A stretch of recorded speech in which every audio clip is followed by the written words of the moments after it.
They will tell you kings build empires out of glory. They lie. Empires are built on the bones of the women kings claim to love.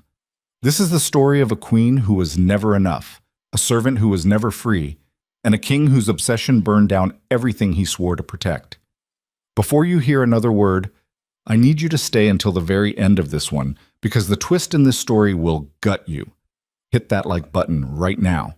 Drop the name of your city in the comments so I know where my people are watching from. Now settle in. This is going to hurt. The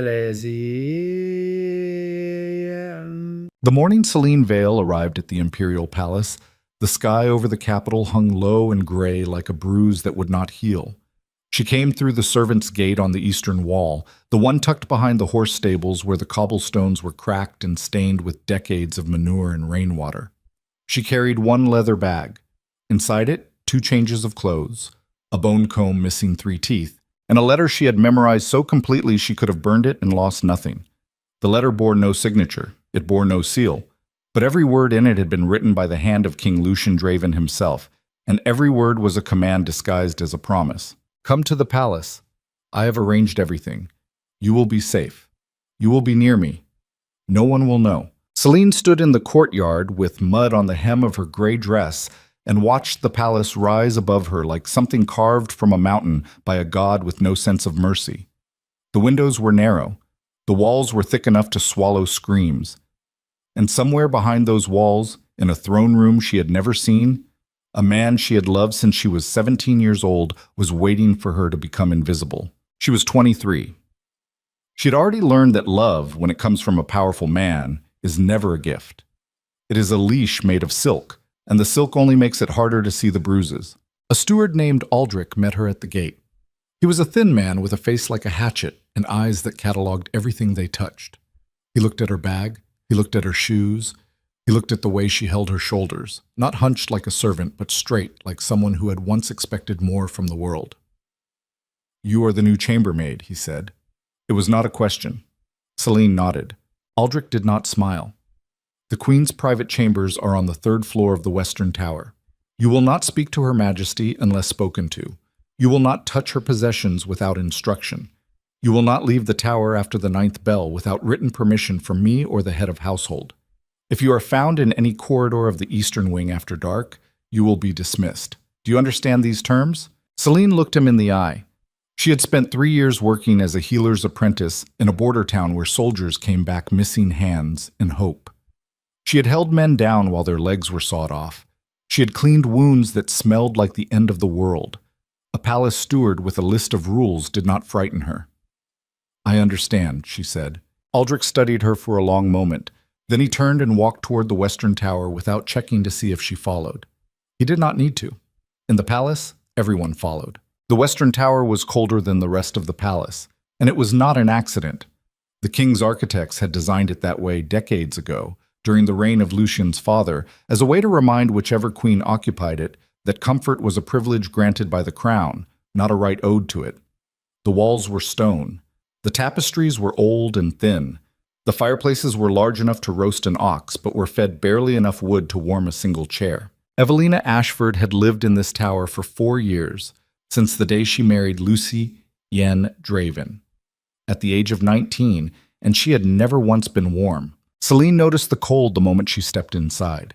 She noticed the way the air sat heavy and damp against her skin, the way her breath did not quite form vapor, but hovered at the edge of visibility, like the tower itself was deciding whether to let her exist. She followed Aldrich up 3 flights of narrow stairs, past 2 locked doors, and a landing where a guard stood with his pike held loosely and his eyes held nowhere. The guard did not look at her. In the palace, servants were furniture that moved. Aldrich stopped at a heavy oak door reinforced with iron bands. He knocked 3 times, paused, then knocked twice more. A voice from inside called for them to enter. The Queen's sitting room was the only space in the Western Tower that showed any sign of a living person. There were books stacked on a table near the window, their spines cracked from use. There was a chess set made of dark and light wood, the pieces arranged mid-game against an opponent who was not present.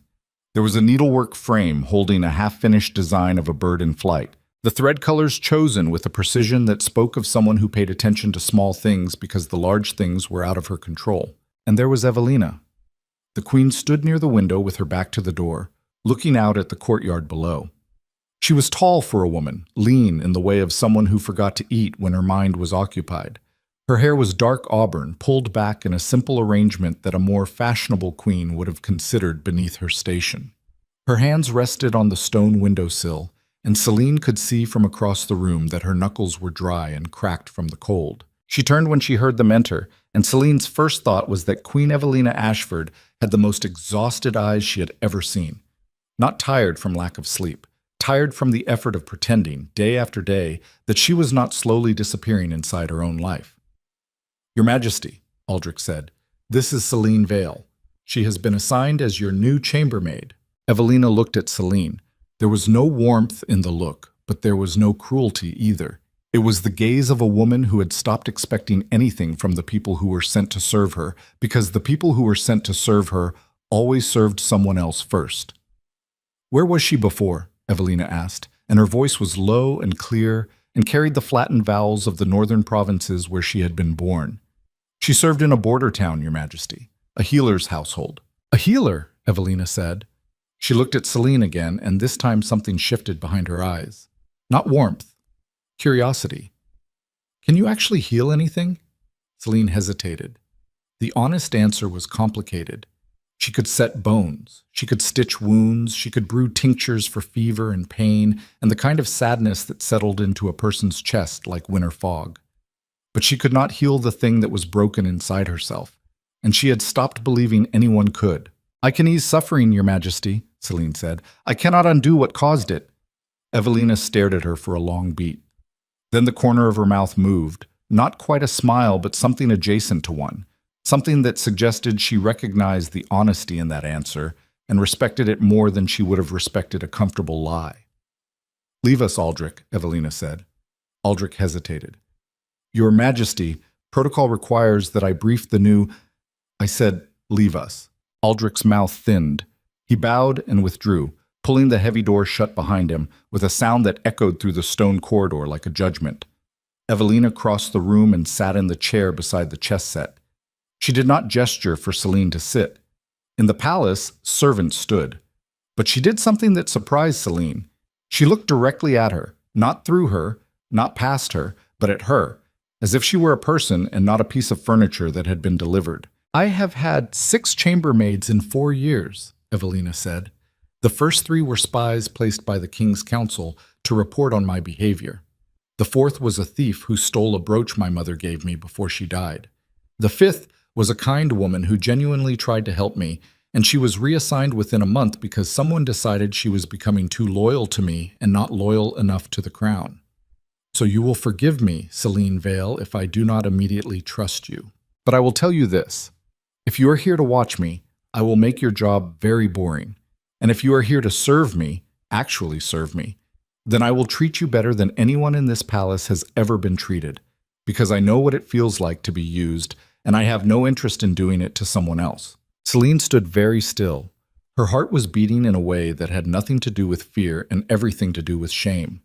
Because Queen Evelina Ashford, the woman whose husband had brought Celine into this palace as a hidden lover, whose marriage was the cage that kept Celine's presence a secret, was looking at her with the first honest eyes she had encountered in years.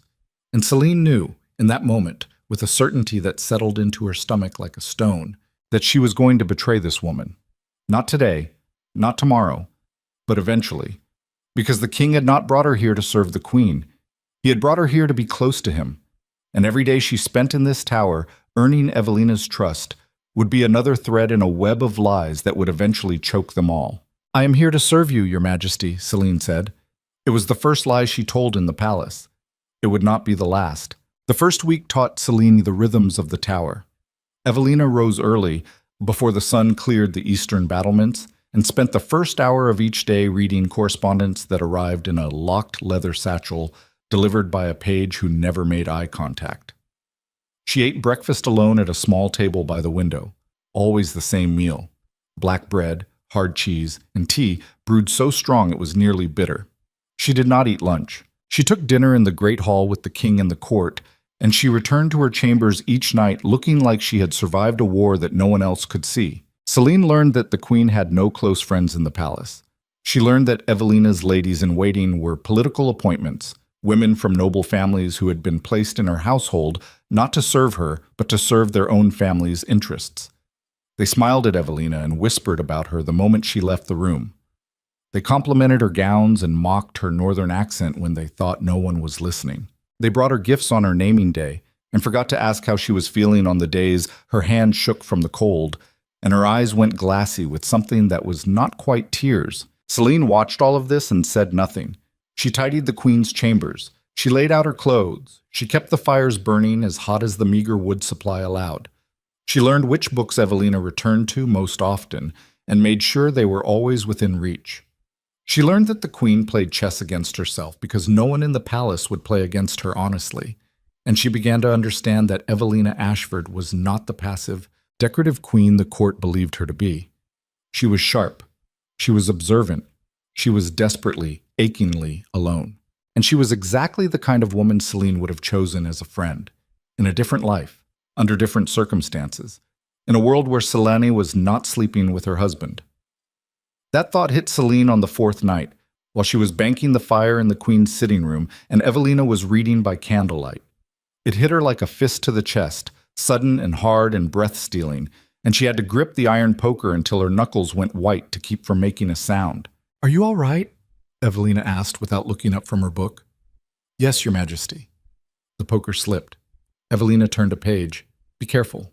The ironwork in this tower is old. Everything here is old, including me some days. You are 23, Your Majesty." Evelina looked up then, and there was something in her face that Celine could not name.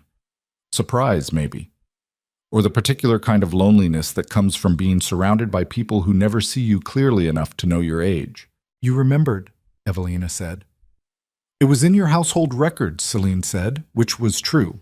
But the real reason she remembered was that she and Evelina were the same age, born in the same year, in the same season, on opposite ends of the empire. One of them had been raised in a northern castle and married to a king.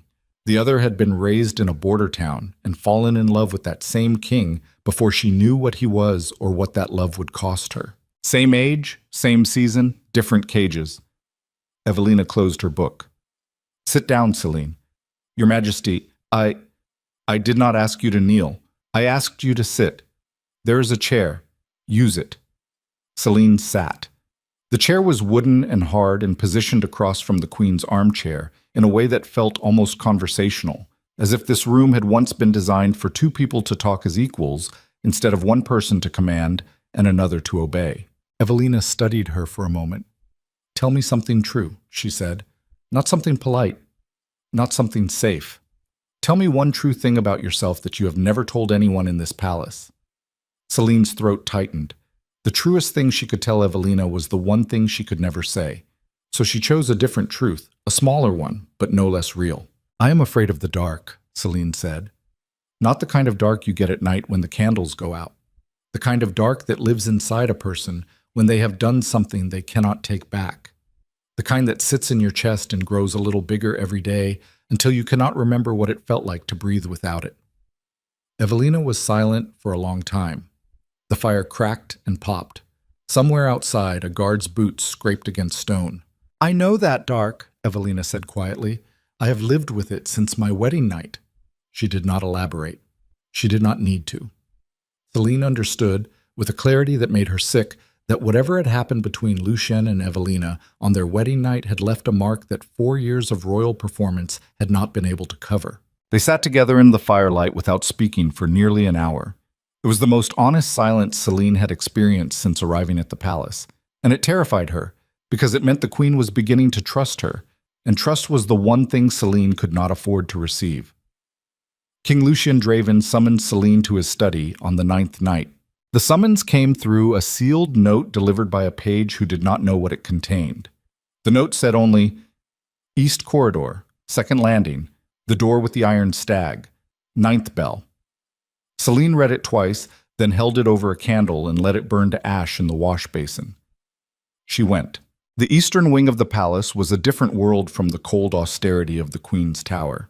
Here the corridors were wide and lined with dark wood paneling. The tapestries were thick and new, depicting hunts and battles and the founding myths of the Draven dynasty. The air smelled of leather and smoke, and something else, something sharp, an animal that Celine recognized as the particular kind of power that men like Lucian wore like cologne. She found the door with the iron stag. She did not knock. He had told her never to knock, years ago, in the border town where they had first met, when he had been a prince traveling in disguise, and she had been a healer's apprentice who did not know that the man asking her to dance at a harvest festival would one day own her life. She pushed the door open and stepped inside. Lucien's study was warm. That was the first thing she noticed. Warm in a way that the Queen's Tower never was. As if the fireplaces here were fed by a different supply of wood, a richer supply, a supply that understood whose comfort mattered and whose did not. The room was large, filled with maps and books, and a heavy oak desk covered in documents bearing wax seals. There were 2 chairs by the fire, both upholstered in dark leather. One of them was occupied. King Lucien Draven was 31 years old. He was broad across the shoulders, in the way of men who had trained with swords since childhood, not the decorative musculature of a tournament fighter, but the dense, functional build of someone who understood that a body was a weapon and treated it accordingly. His hair was black and cut short against his skull, and his jaw was heavy and squared in a way that portrait painters loved and his enemies found difficult to forget. He was not handsome in the way that ballads described kings. He was handsome in the way that a wolf is handsome, all focused energy and barely contained motion, and the first time Celine had seen him, 6 years ago, she had felt something in her stomach drop, not with desire, but with the instinctive recognition that this man was dangerous, and that the danger was part of what drew her. He did not stand when she entered. He watched her cross the room from the door to the fire, and his eyes tracked her the way they had always tracked her, with an intensity that was flattering until you realized it was not affection. It was possession. "You took your time," he said. "The western tower is not close to the eastern wing." Lucien's mouth twitched. "Sit." She sat in the empty chair across from him. The leather was warm from the fire, and she hated how good it felt against her back, how her body relaxed into the comfort of it, even as her mind screamed at her to stay rigid, stay alert, stay ready. Lucian leaned forward, elbows on his knees. His hands were clasped, and she noticed a fresh cut across the knuckles of his right hand, the kind of wound that comes from hitting something hard without wrapping your fists first. "How is she?" he asked. Celine blinked. She had expected him to ask about her, about them, about the arrangement. She had not expected him to ask about Evelina. "She is lonely," Celine said. "She has an entire household, ladies in waiting, pages, servants. She has employees," Celine said. "She does not have people." Lucian was quiet for a moment. Then he exhaled through his nose, a sound that was not quite a sigh and not quite frustration, but lived somewhere between the two. "The marriage was necessary," he said. "The northern provinces were on the verge of revolt. Her father controlled the border garrisons. Marrying her stabilized the region and prevented a war that would have killed thousands. I did not marry her to make her happy. I married her to save the empire." "And you brought me here to make yourself happy," Celine said. Lucien looked at her.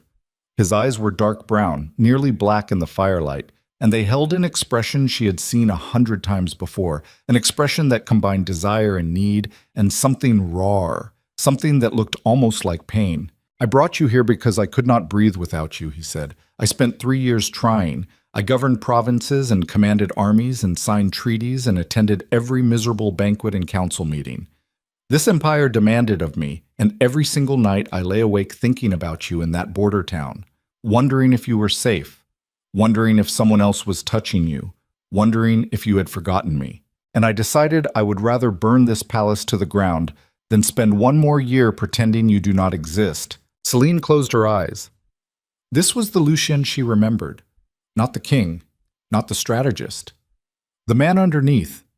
The one who loved with the ferocity of someone who had been taught that power means never having to lose anything, and who could not understand that some things are lost the moment you try to own them. "You put me in her household," Celine said. She opened her eyes.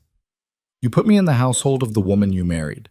The woman who sleeps alone in a cold tower while you sit in a warm study. The woman who has no friends and no allies and no one she can trust. And you made me her maid, so that I would be close to you, so that you could summon me through the corridors like a dog. Celine, do you know what she said to me on my first night? She said she would treat me better than anyone in this palace has ever been treated. She said she knows what it feels like to be used. And I sat there, Lucienne, I sat there and looked into the eyes of the woman whose husband I have been. She stopped. Her jaw clenched. She could feel the heat rising in her face, and she pressed her palms flat against the arms of the chair to steady herself. Lucien watched her. He did not reach for her.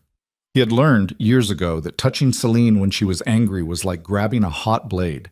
You would get burned and she would cut you. I know what I have done, he said. His voice was low. I know what I am asking of you. I know it is cruel, and I know it is selfish, and I know that a better man would have let you go. But I am not a better man, Celine. I am the man I am. And the man I am would destroy himself before he would give you up. That is not love, Celine said. That is hunger. Lucien's jaw tightened. Call it what you want. They sat in silence. The fire burned. The shadows moved across the walls. And Celine felt the dark inside her chest grow a little larger, a little denser, a little more familiar. She stayed for an hour. They did not touch. They barely spoke. She sat in his chair by his fire in his warm room and listened to the palace breathe around them. And when the 11th bell rang, she stood and walked out without looking back. She returned to the western tower. She climbed the stairs. She entered the queen's antechamber, where a small cot had been set up for her beside the linen closet, and she lay down on it and stared at the stone ceiling and listened to the sound of Evelina sleeping in the next room. Two people in this palace needed her. One of them needed her body and her presence and the weight of her beside him in the dark. The other needed her honesty and her companionship and the simple, devastating fact that she listened.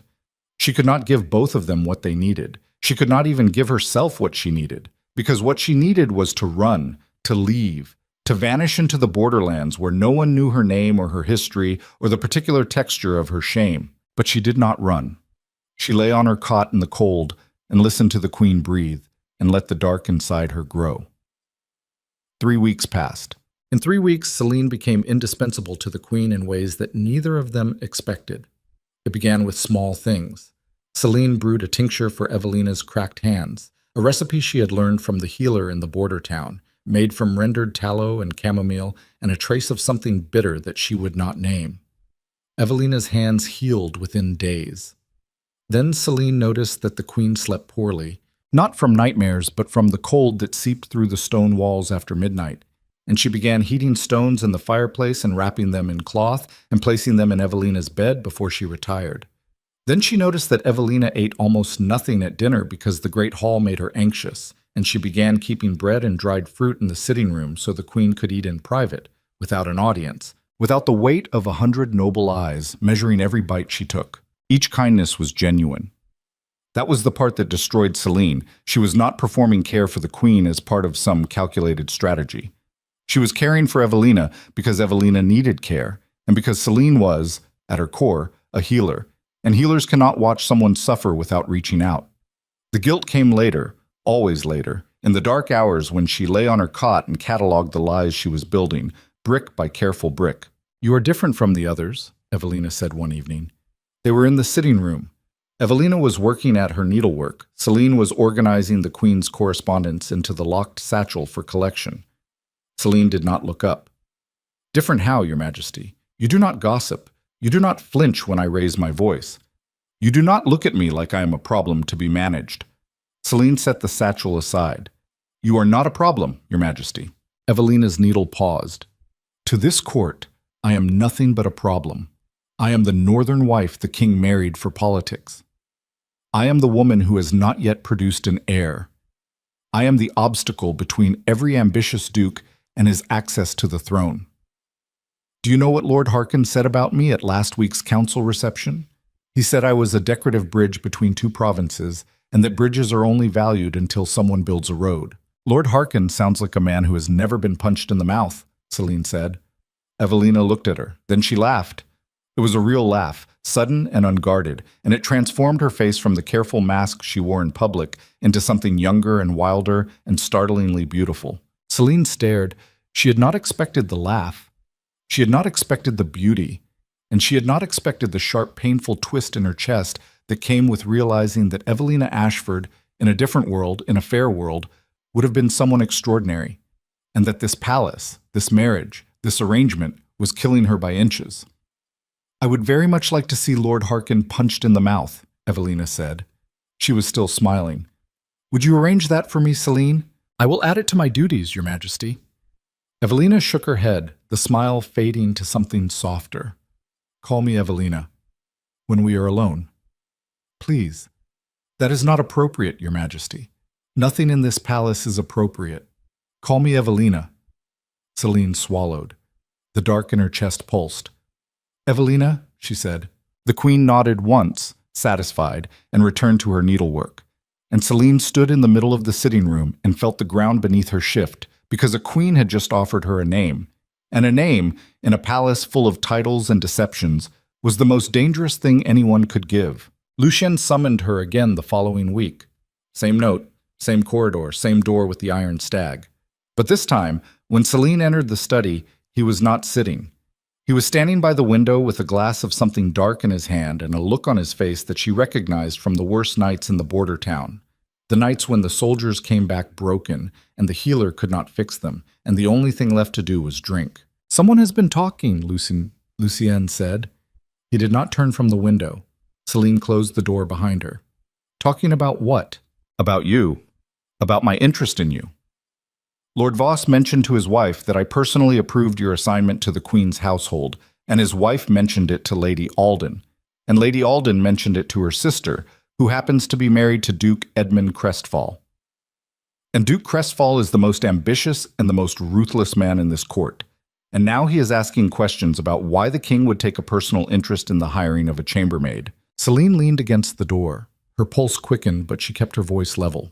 "What kind of questions?" "The kind that lead to answers I cannot afford." Lucien turned from the window. His face was tight.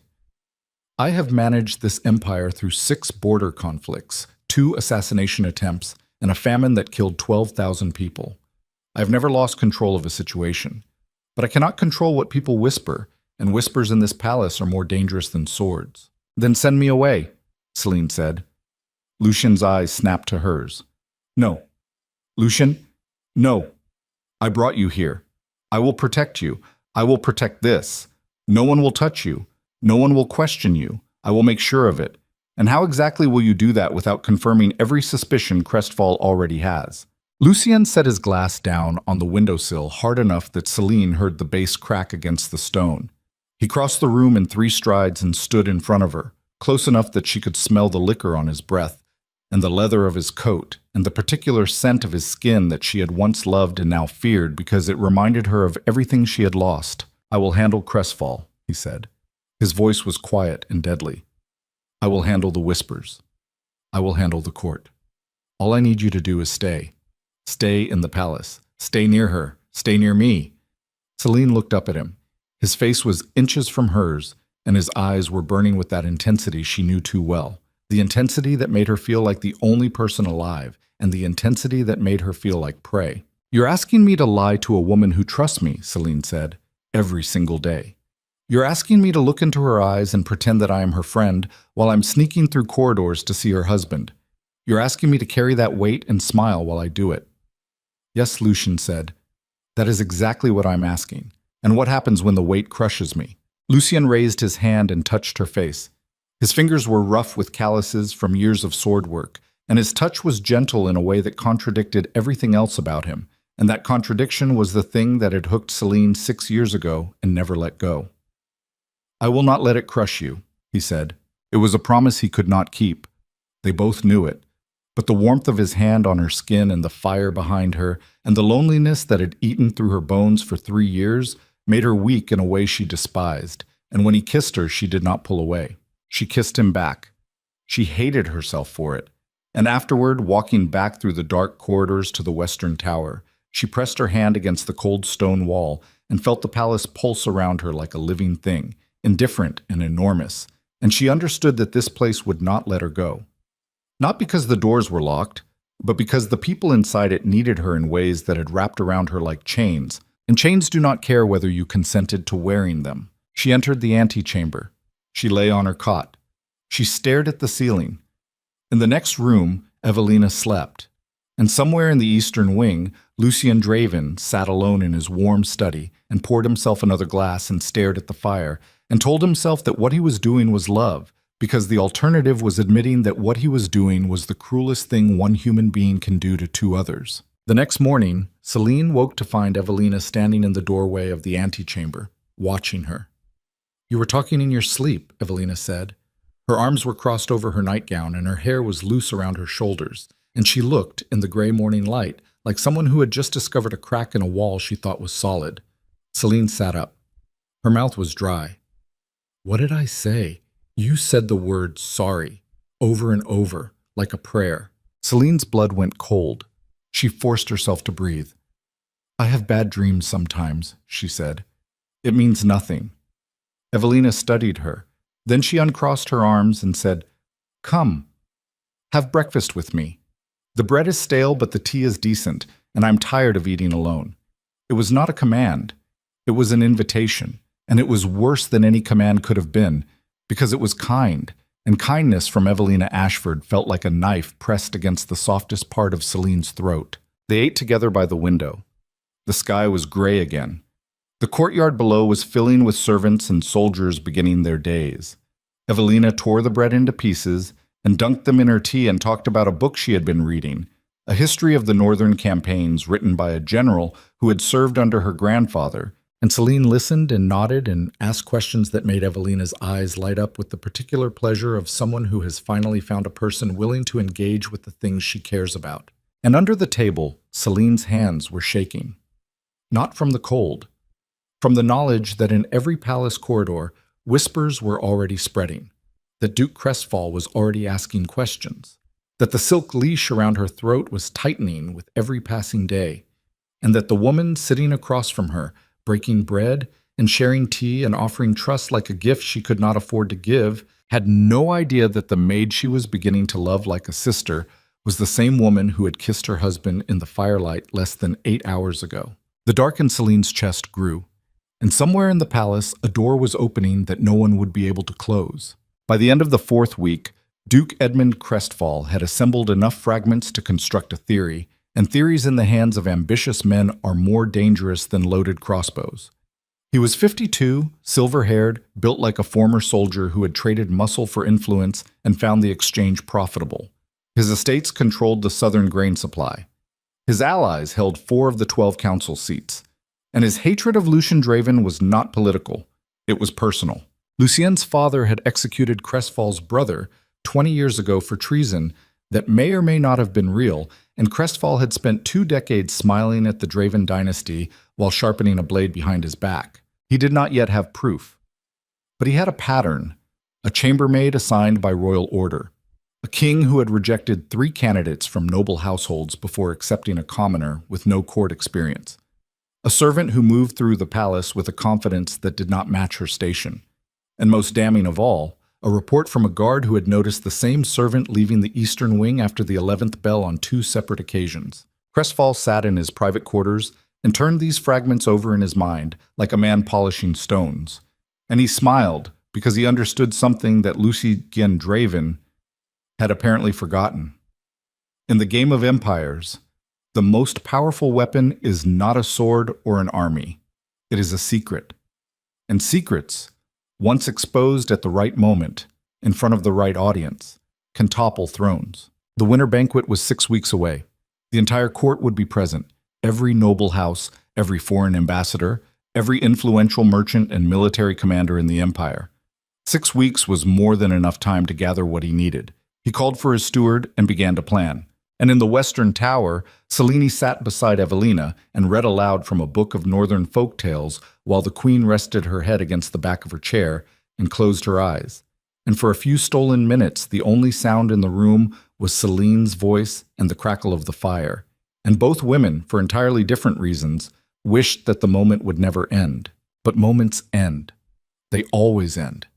And the door that had opened in the palace was swinging wider now, letting in a cold wind that smelled like scandal and blood, and neither the queen nor the king nor the woman trapped between them could see what was coming. Not yet, but they would. 6 weeks before the winter banquet, the palace changed. It did not change the way storms change a landscape, sudden and visible and impossible to ignore. It changed the way rot changes wood, from the inside out, so slowly that by the time you notice the damage, the structure is already compromised. Celine felt it first. She felt it in the way the guards at the Western Tower looked at her a half-second longer than they used to. She felt it in the way Aldrich the steward began appearing at odd hours near the Queen's chambers, always with a reason. Always checking linens or verifying supply deliveries, but always with his hatchet face tilted slightly towards Celine as if he were measuring something he could not yet name. She felt it in the corridors at night, when the shadows seemed thicker and the silence seemed louder, and the palace itself seemed to be holding its breath. And she felt it in the way Lucien looked at her the next time he summoned her to the study. He was standing behind his desk this time, not sitting, not drinking. His hands were flat on the oak surface, and his shoulders were drawn up like a man bracing for impact. He did not greet her when she entered. He did not tell her to sit. "Crestfall has a spy in my household," Lucien said. Celine stopped 3 steps inside the door. "Which household? Yours or Evelina's?" "Mine. A page. A boy named Ridley. 14 years old. I caught him copying the schedule of my private meetings, including the dates and times you were seen entering this wing." "How much does Crestfall have?" "Enough to speculate. Not enough to prove. But he is not the kind of man who waits for proof. He is the kind who builds a story from fragments and tells it so well that the truth becomes irrelevant." Celine's mouth went dry. She leaned against the doorframe because her legs felt uncertain beneath her. "What did you do with the boy?" "I reassigned him to the kitchens. If I dismissed him outright, Crestfall would know I found his source, and he would simply place another one. This way, the boy reports that he was moved for incompetence, and Crestfall loses his eyes inside my wing without understanding why." Celine looked at him.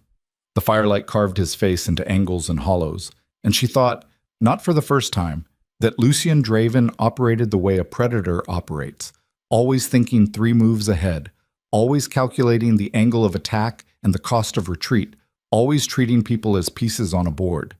It had been thrilling once. Now it made her stomach turn.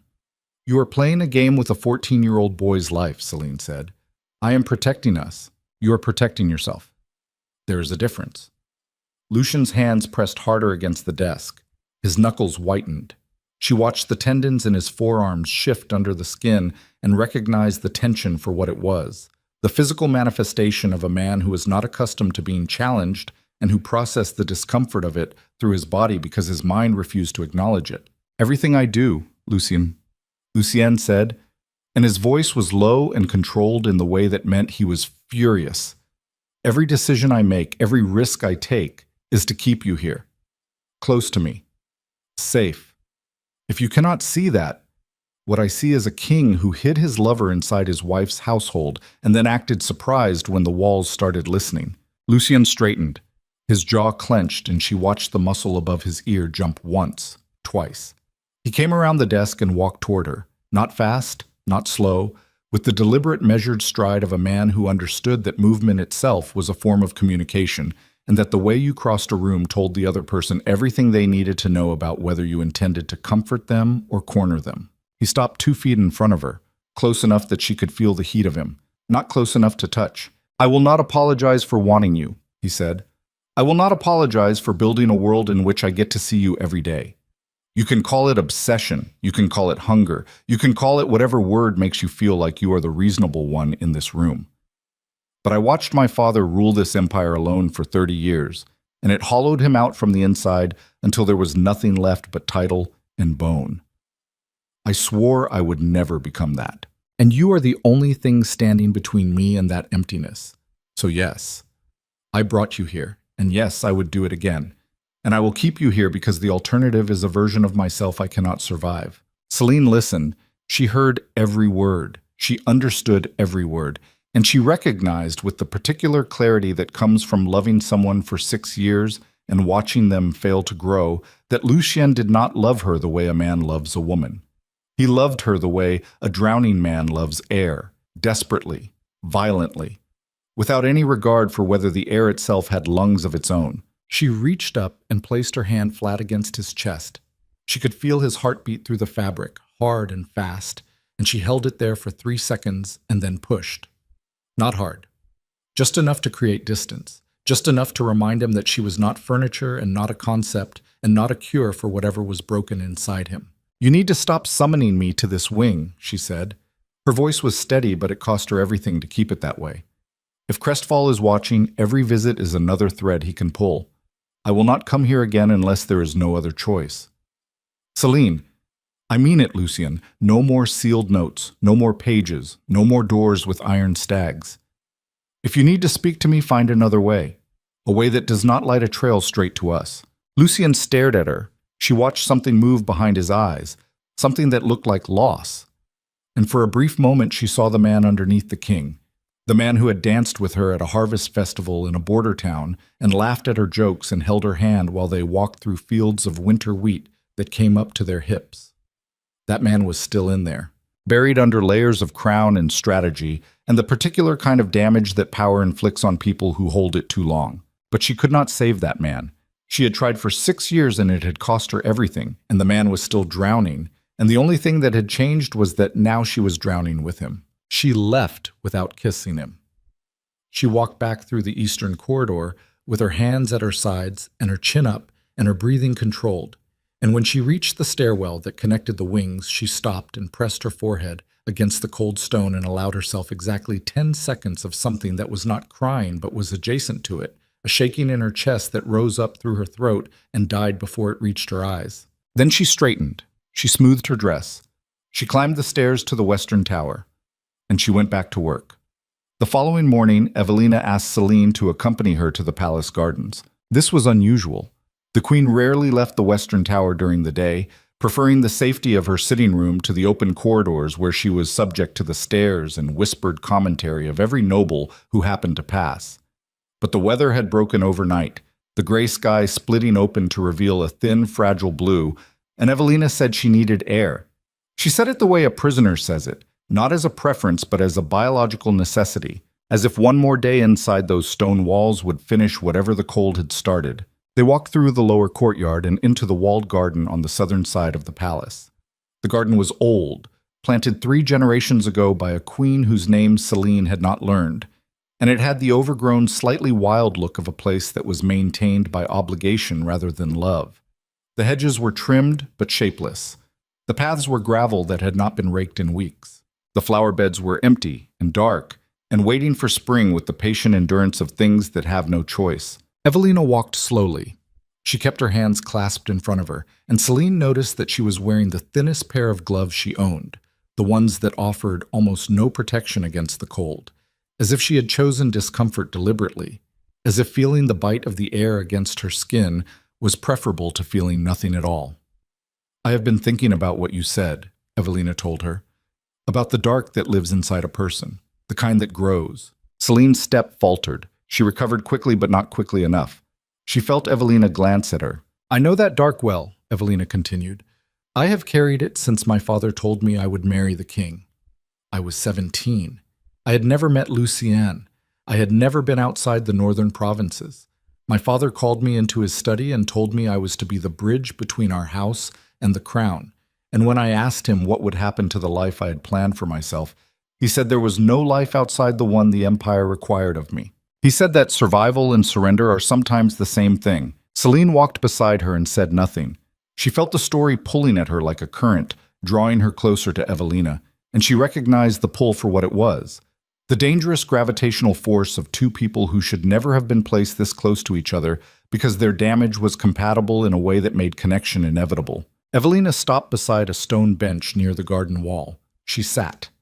Celine remained standing, as protocol demanded, but Evelina patted the bench beside her with an impatient gesture that said, "Protocol could go to the nearest ditch and drown." Celine sat. "I will tell you something I have never told anyone in this palace," Evelina said. Her voice was quiet. Her eyes were fixed on the empty flower beds.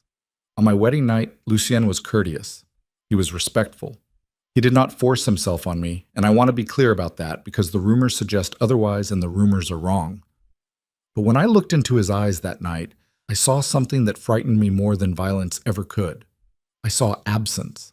He was there in the room with me, but he was not present. His mind was somewhere else. His heart was somewhere else. And I realized, in the first hour of my marriage, that I had been given a husband who had already given himself to someone else. Celine stopped breathing. "I do not know who she is," Evelina said. "I have never known. He has never mentioned her name, and I have never found evidence. But I know she exists the way you know the sun exists on a cloudy day. You cannot see it, but you can feel its pull on everything around you. Every time he looks past me at dinner, every time he is distracted during council, every time he comes to my chambers out of duty and leaves them with relief. She is there. She has always been there." The gravel path blurred in front of Celine's eyes. She blinked until it cleared. Her hands were folded in her lap, and she was gripping her own fingers so tightly that the knuckles had gone bloodless and white. "Does it make you angry?" Celine managed. Evelina considered the question. "No," she said. "Anger requires surprise. I was never surprised. I was disappointed, which is different. Anger is a fire. Disappointment is a flood. It does not burn. It rises slowly and fills every room, and eventually you learn to breathe underwater because the alternative is not breathing at all." Celine turned her head and looked at the queen. Evelina's profile was sharp against the winter sky, her jaw set, her eyes dry, and Celine thought that this woman was the strongest person she had ever met, and that she, Celine, was the worst person she had ever been.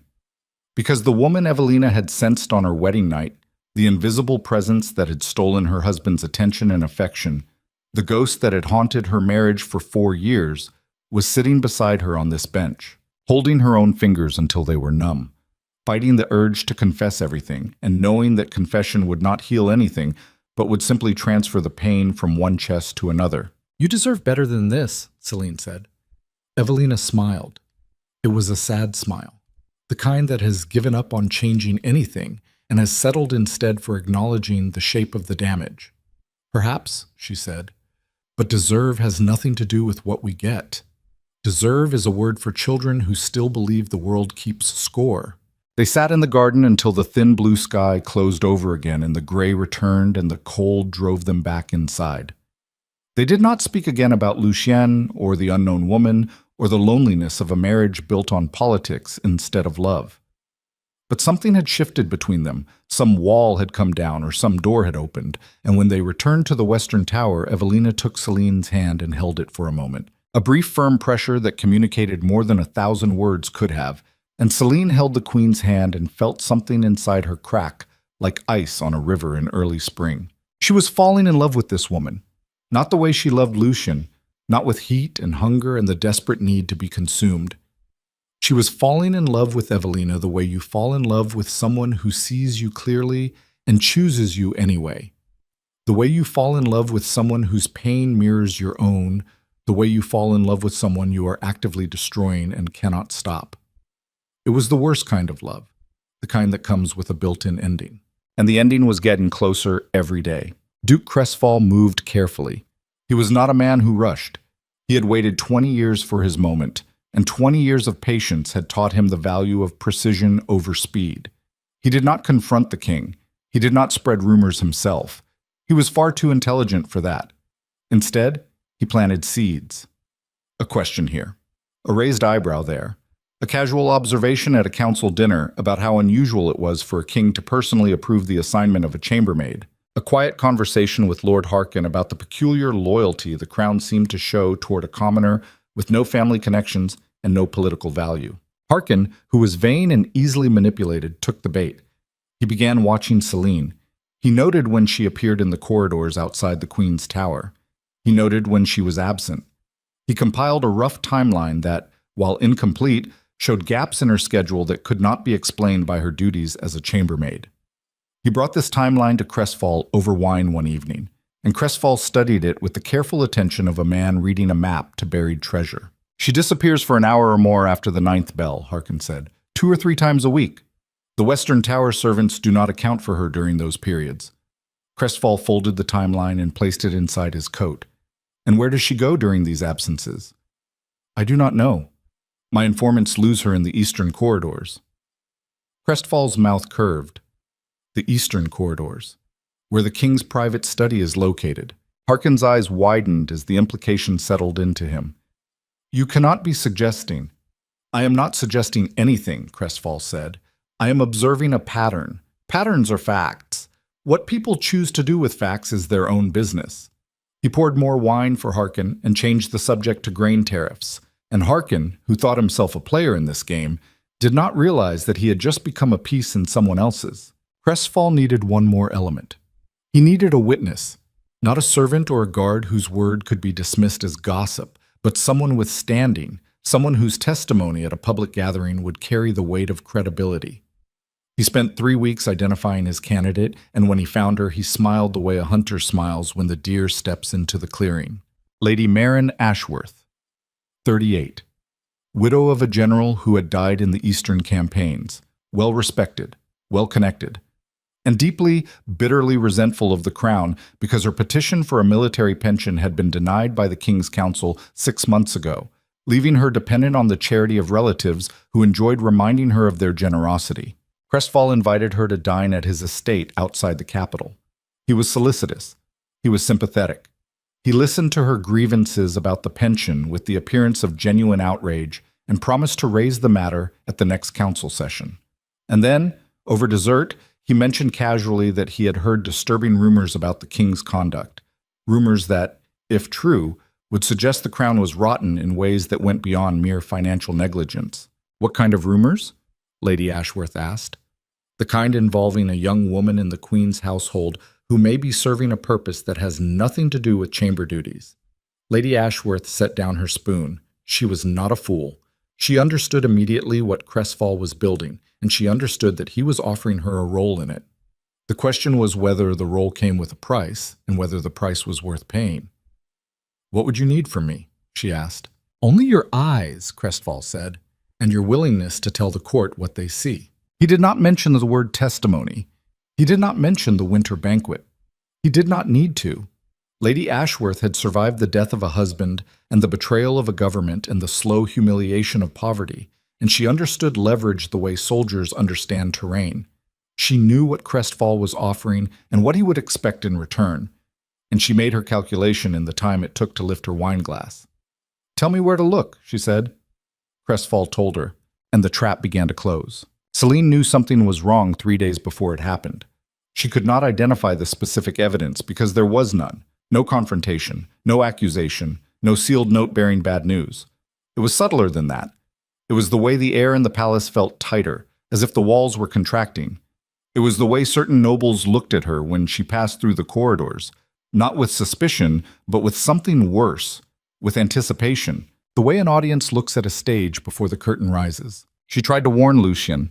She found a way to pass him a message through a kitchen servant she trusted, a woman named Dala who had worked in the border town and owed Celine a debt that neither of them discussed. The message was simple. Something is moving. Be careful. Lucien's response came back the same day, equally simple. I know. Stay close to the Queen. Stay close to the Queen. As if Celine had any other choice. As if the tangled web of loyalty and deception and genuine affection that bound her to Evelina could be reduced to a strategic instruction from a man who still believed he was the one controlling the board. But Celine stayed close. She stayed close because Evelina needed her, and because she needed Evelina, and because the palace was tightening around all of them, and the only thing she could do was keep the Queen safe and pray to whatever forces governed the universe that the storm would pass without destroying everything she had built. It did not pass. Lady Ashworth came to the Western Tower on a Tuesday. She arrived under the pretense of delivering a gift to the Queen, a small embroidered cushion that she claimed had been made by the women of her late husband's regiment. Evelina received her in the sitting room with the careful politeness she showed all visitors, the mask firmly in place, the northern accent smoothed away, the exhaustion hidden behind a composure so practiced it looked effortless. Celine stood by the door and watched Lady Ashworth the way a fox watches a fence line, looking for the trap. Lady Ashworth was good. She was warm. She was gracious. She complimented the Queen's needlework and asked about her reading and mentioned that she had heard Evelina was interested in the history of the northern campaigns and would Her Majesty like to borrow a volume from her late husband's personal library. Evelina softened. She did not often receive visitors who showed genuine interest in her mind rather than her title, and Lady Ashworth's attention was skilled enough to pass for sincere. They talked for an hour. Celine served tea and stood quietly and noticed two things. First, Lady Ashworth was watching the Queen with an attention that went beyond courtesy. She was studying Evelina, cataloging her mannerisms, her speech patterns, the way she interacted with Celine. Second, and more alarming, Lady Ashworth was watching Celine, not overtly, not in a way that Evelina would notice, but Celine, who had spent years reading the bodies of soldiers and patients who were hiding their pain, recognized surveillance when she saw it. After Lady Ashworth left, Evelina sat in her chair and smiled in a way Celine had rarely seen. She was lovely, Evelina said. It has been so long since someone came here to talk to me rather than at me. Celine picked up the tea things. Her hands were not shaking. She would not allow them to shake. She was lovely, Celine agreed. She did not say the rest of what she was thinking, which was that lovely people with carefully timed visits and two perfect questions did not arrive at the Queen's chambers by accident, and that Lady Ashworth's eyes had been doing the work of someone else's agenda. That night, Celine did not sleep. She lay on her cot and counted the stones in the ceiling and listened to Evelina breathe and built a map in her mind of every person who might want to hurt the woman in the next room. The map was larger than she wanted it to be. It included nobles she had seen in the corridors, servants who reported to Aldrich, council members whose names she had overheard Evelina mention in frustration. And at the center of the map, the name she had been hearing more and more frequently in the whispered conversations that died whenever she entered a room, Crestfall. She did not know what he was planning, but she knew the shape of it the way sailors know the shape of a storm before it breaks, by the color of the sky and the weight of the air and the particular silence that falls over the world when something massive and destructive is gathering just beyond the horizon.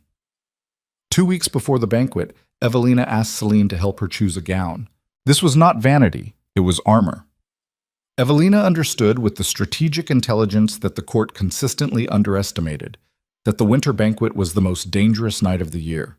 Every noble house would be represented, every alliance would be tested, every weakness would be probed, and the Queen of the Empire could not afford to look anything less than unassailable. They spent an afternoon in the dressing chamber, a room attached to Evelina's bedroom that was small and cold and lined with closets containing gowns that had been chosen for the Queen by the royal tailor without consulting her preferences. The gowns were beautiful in the way that cages are beautiful, designed to showcase the jewel inside them, rather than to make the jewel comfortable. This one, Evelina said, pulling out a dark blue gown with silver embroidery along the bodice. It was the color of a winter sky just before nightfall, deep and cold and arresting. Celine looked at it. "It is striking," she said. "It is frightening," Evelina corrected. "That is the point. I do not want to look beautiful at the banquet, Celine. I want to look like a woman who cannot be dismissed. There is a difference." Celine helped her try it on.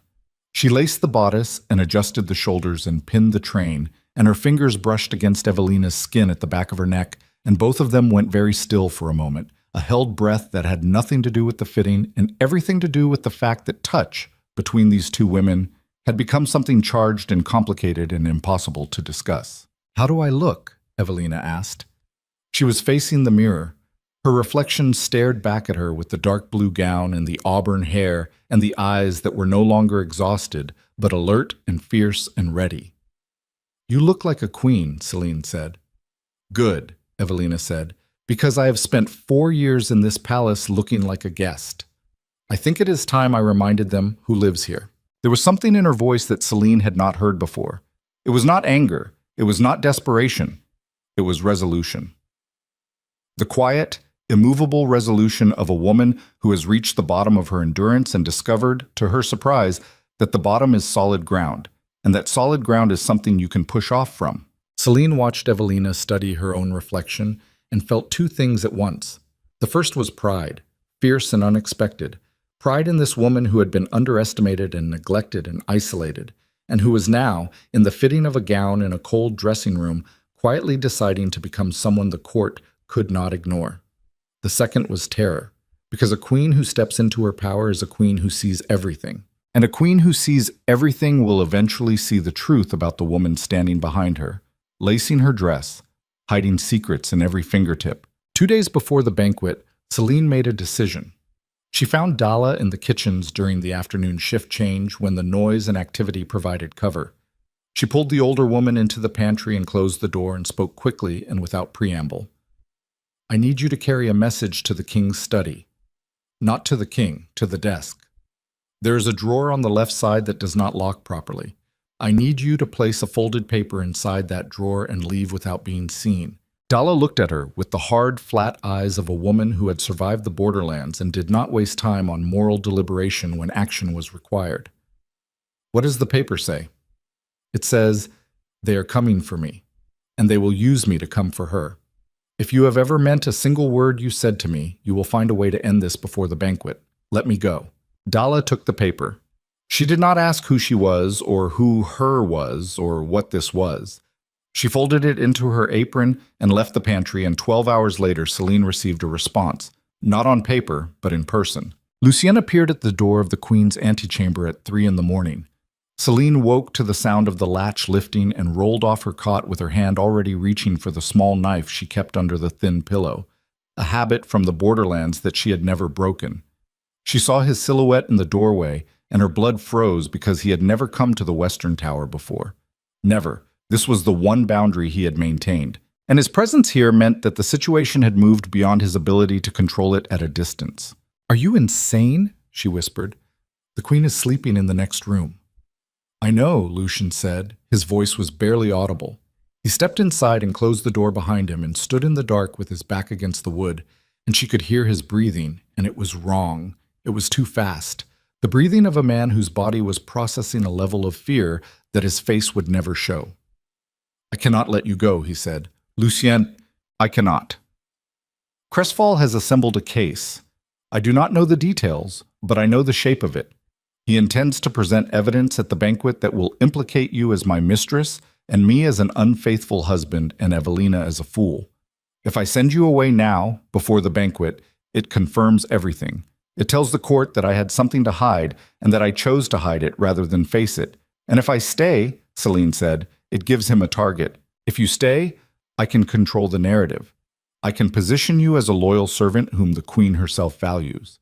I can make Crestfall's accusations look like a political attack rather than an exposure of truth. Celine stared at him in the dark. She could not see his face, but she could hear the machinery of his mind working, the gears and levers of strategy turning over each other, and she felt something inside her go cold. Not angry, not sad. Cold. The temperature of a woman who has realized that the man she loves will always, always choose the game over the people inside it. You want me to stand in that banquet hall, she said, and let Crestfall point his finger at me, and bet everything on your ability to talk your way out of it. I want you to trust me, the way Evelina trusts me. Celine's voice was flat. The way she trusts me while I lie to her every day. That kind of trust. Lucien was silent. In the next room, Evelina shifted in her sleep. The sound of it, the rustle of sheets, the soft unconscious murmur of a woman who did not know that her husband was standing 10 feet away in the dark, having a whispered argument with his hidden lover about how best to survive the lie they had built around her, that sound went through Celine like a blade. Get out, Celine said. Get out of this tower. Get out of her space. You do not belong here. Celine. Now. She heard him exhale. She heard his hand find the door latch. She heard the door open and close and his footsteps fade down the corridor. And then there was silence. The silence of a palace at 3 a.m, the silence of a woman lying on a cot in the dark, knowing that in 48 hours everything she has tried to hold together will come apart, and that the only question left is who will be standing when the dust settles. In the next room, Evelina breathed. In the eastern wing, Lucien paced. In his estate beyond the city walls, Duke Crestfall slept well for the first time in 20 years. And the winter banquet, the night that would burn through every lie and leave nothing but ash and exposed bone, was 2 days away. The invitations had been sent. The hall had been prepared. The candles had been counted, and the wine had been decanted, and the long tables had been set with silver and crystal, and the blind indifference of a palace that did not care what was about to happen inside its walls. Celine lay in the dark and stared at the ceiling and felt the last thread of her old life, the life where she could pretend this was manageable, where she could serve the queen and visit the king and carry the dark in her chest without it consuming her, she felt that last thread stretch and thin and begin to fray. And in the cold pre-dawn silence, while the palace slept and the empire breathed and the banquet loomed like an execution, she heard Evelina's voice from the next room. Not asleep, awake. "Celine, are you there?" Celine closed her eyes. "I am here," she said. A pause. Then Evelina's voice, quiet and raw and stripped of every layer of royal composure. "I'm afraid of the banquet. I have never said that out loud before. I'm afraid of what they will do. I'm afraid of what they will say. I'm afraid that I will stand in that hall and look around and realize that there is not a single person in the room who is on my side." Celine pressed her fist against her sternum, against the dark that lived there, and said the truest thing she had said in weeks. "I am on your side, Evelina." Silence. Then, from the next room, a sound that might have been a breath, or might have been a sob, or might have been the sound of a woman deciding to believe something she could not afford to believe. Then Evelina said, "I know." And the night swallowed them both. The morning of the winter banquet, Celine woke before dawn and dressed in the dark, and walked to the window of the antechamber and looked out at the capital below. The city was still sleeping. Smoke rose from chimneys in thin gray lines. The streets were empty except for a cart moving slowly toward the market district, its wheels grinding against the cobblestones with a sound like bones being crushed. She stood at that window and made a decision. She could not stop what was coming. She could not undo the lies she had told, or the love she had broken, or the trust she had stolen. She could not turn back time and refuse Lucien's letter, or refuse to walk through the servants' gate, or refuse to sit in the queen's chair and accept the queen's name and the queen's friendship and the queen's heart. But she could choose what happened next, not the outcome. The outcome was out of her hands, but the choice of who she would be when the walls came down and the fire reached the room where she stood. She turned from the window. She crossed the antechamber. She opened the door to the queen's bedroom and stood in the doorway and looked at Evelina, who was lying on her side with her eyes open, staring at the wall, already awake, already bracing herself for the night ahead. "Whatever happens tonight," Celine said, and her voice was steady in a way that surprised her because nothing inside her was steady. Nothing inside her had been steady for weeks.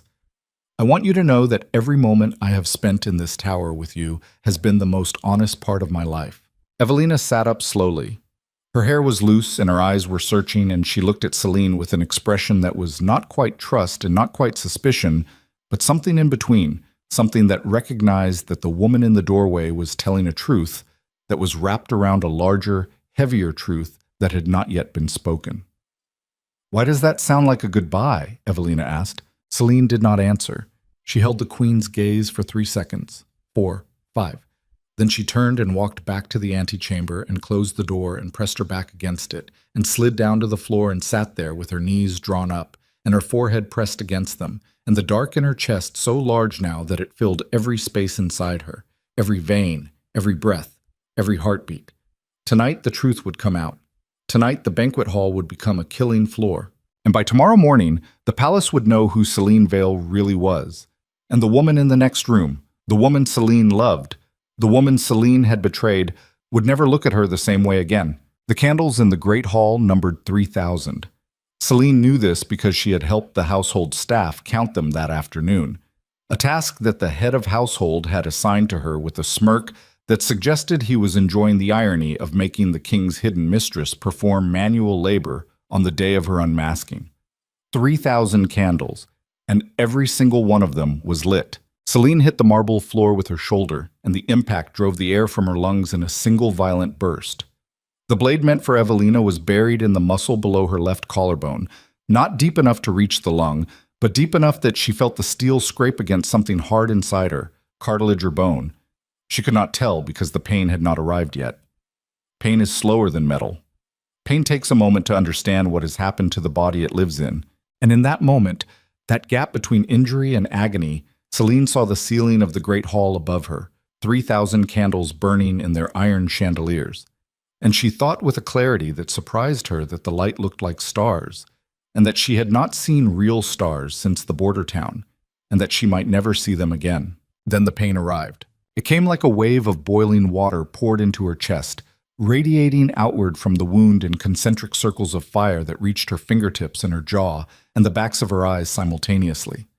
She heard herself make a sound that was not a scream and not a gasp, but something animal and involuntary, the sound a body makes when it has been opened by steel and is trying to communicate damage to a mind that is not yet ready to process it.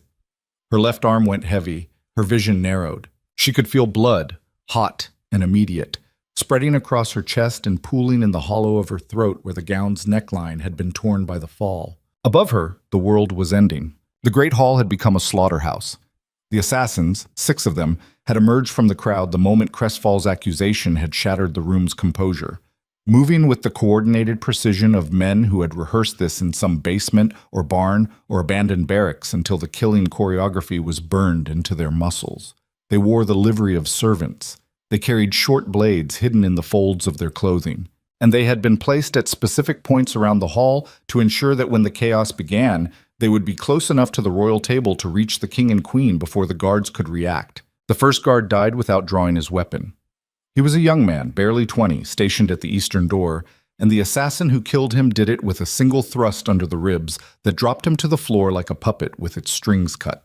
The second guard managed to get his sword halfway out of its scabbard before a blade caught him across the throat, and he fell backward into a table loaded with crystal and silver that shattered under his weight with a sound like the end of everything civilized. Nobles scattered. The screaming was enormous, a wall of human terror that filled the hall and bounced off the vaulted ceiling and came back distorted and amplified until it sounded less like people and more like the building itself was in pain. Women in silk gowns clawed over each other to reach the doors. Men who had spent their lives discussing warfare from the comfort of council chambers discovered in the space of a heartbeat that theory and practice are separated by an ocean of blood, and most of them chose to run. Tables overturned, wine spilled across white linen and mixed with the first splashes of red that were appearing on the marble floor. Lucien moved. He moved the way Celine had always known he could move but had never seen, the way a man moves when the civilized layers are stripped away, and what remains is the animal underneath, the thing that was trained to fight before it was trained to govern. He seized a sword from the dead guard at the eastern door, the blade still warm from the man's grip, and he did not hesitate. He stepped into the first assassin's path and killed him with a single stroke that opened the man from shoulder to sternum, and the sound it made was wet and final, and Lucien's face did not change at all. His eyes were flat. His mouth was a line.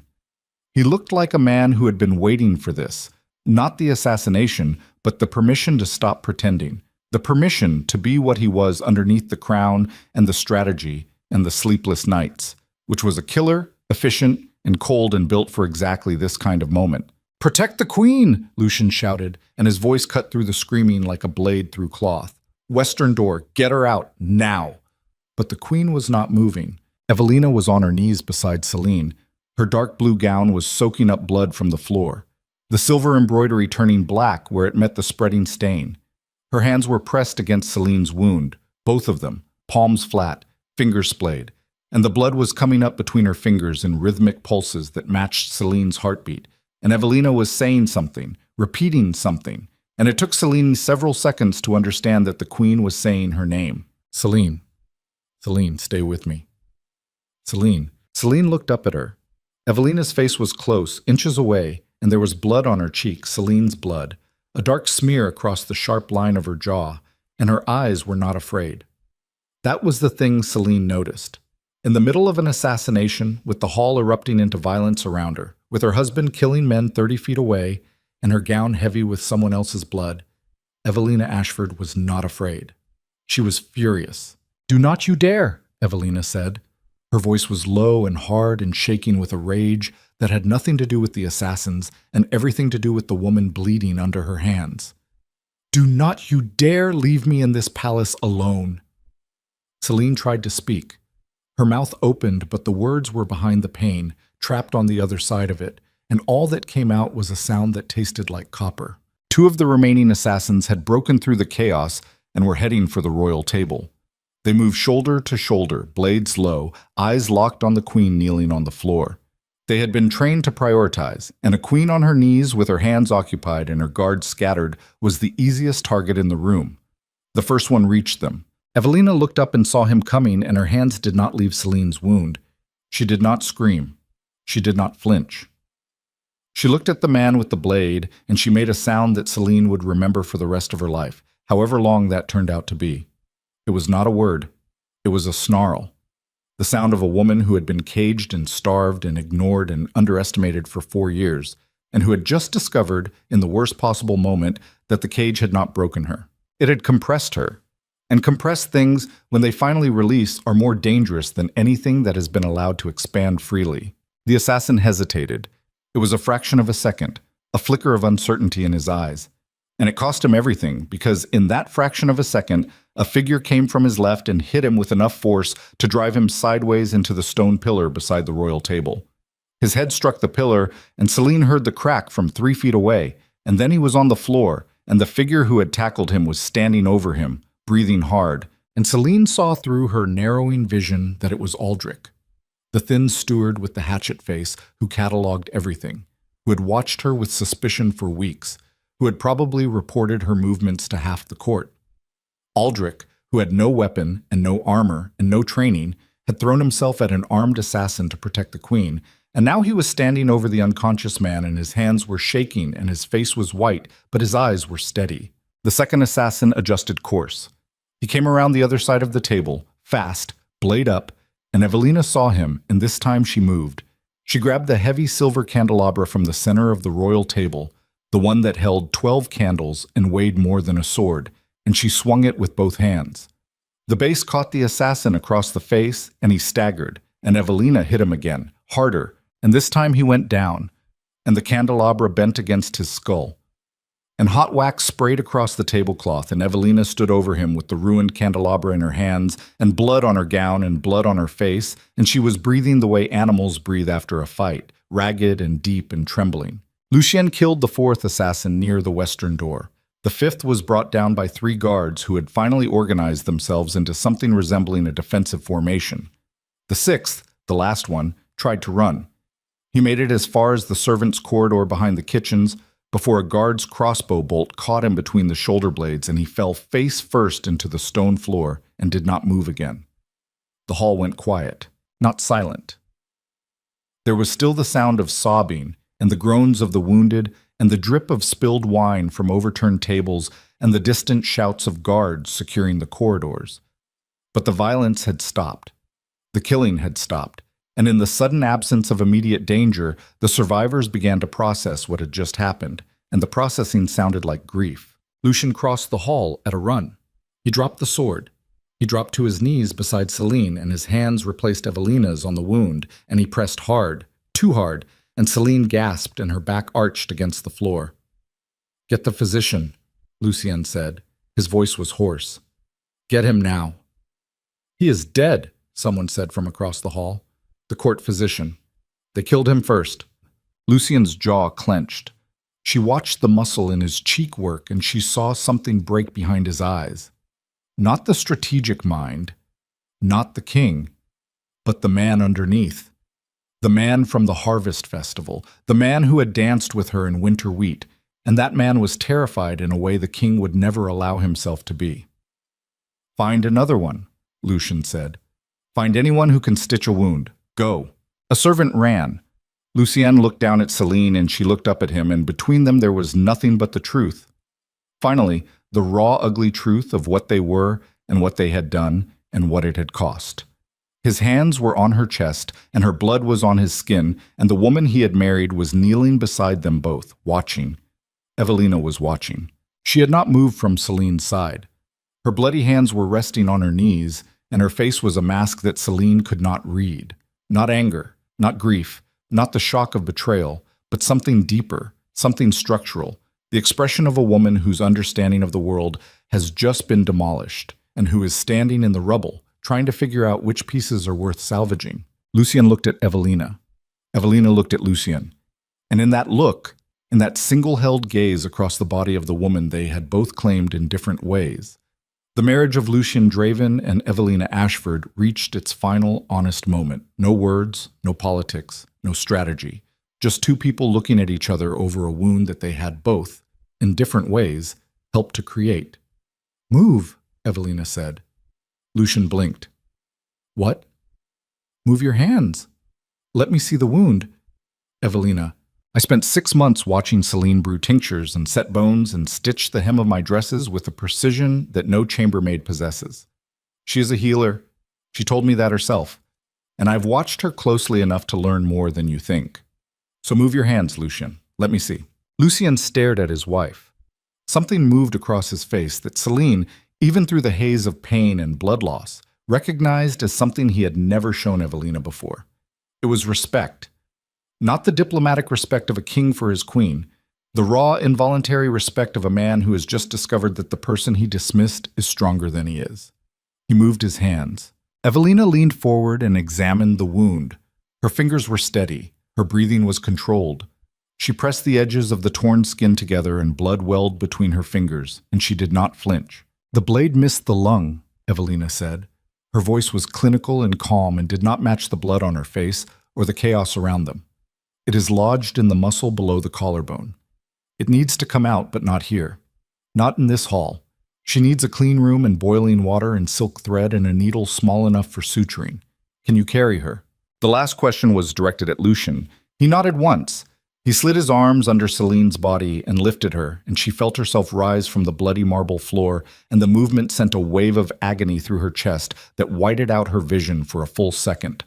When it cleared, she was in his arms, and his face was above her, and he was carrying her through the wreckage of the great hall, past overturned tables and shattered glass and bodies that she did not want to look at, and candles that were still burning, 3,000 candles still burning, because fire does not care about politics or betrayal or the broken hearts of the people who lit it. Evelina walked ahead of them.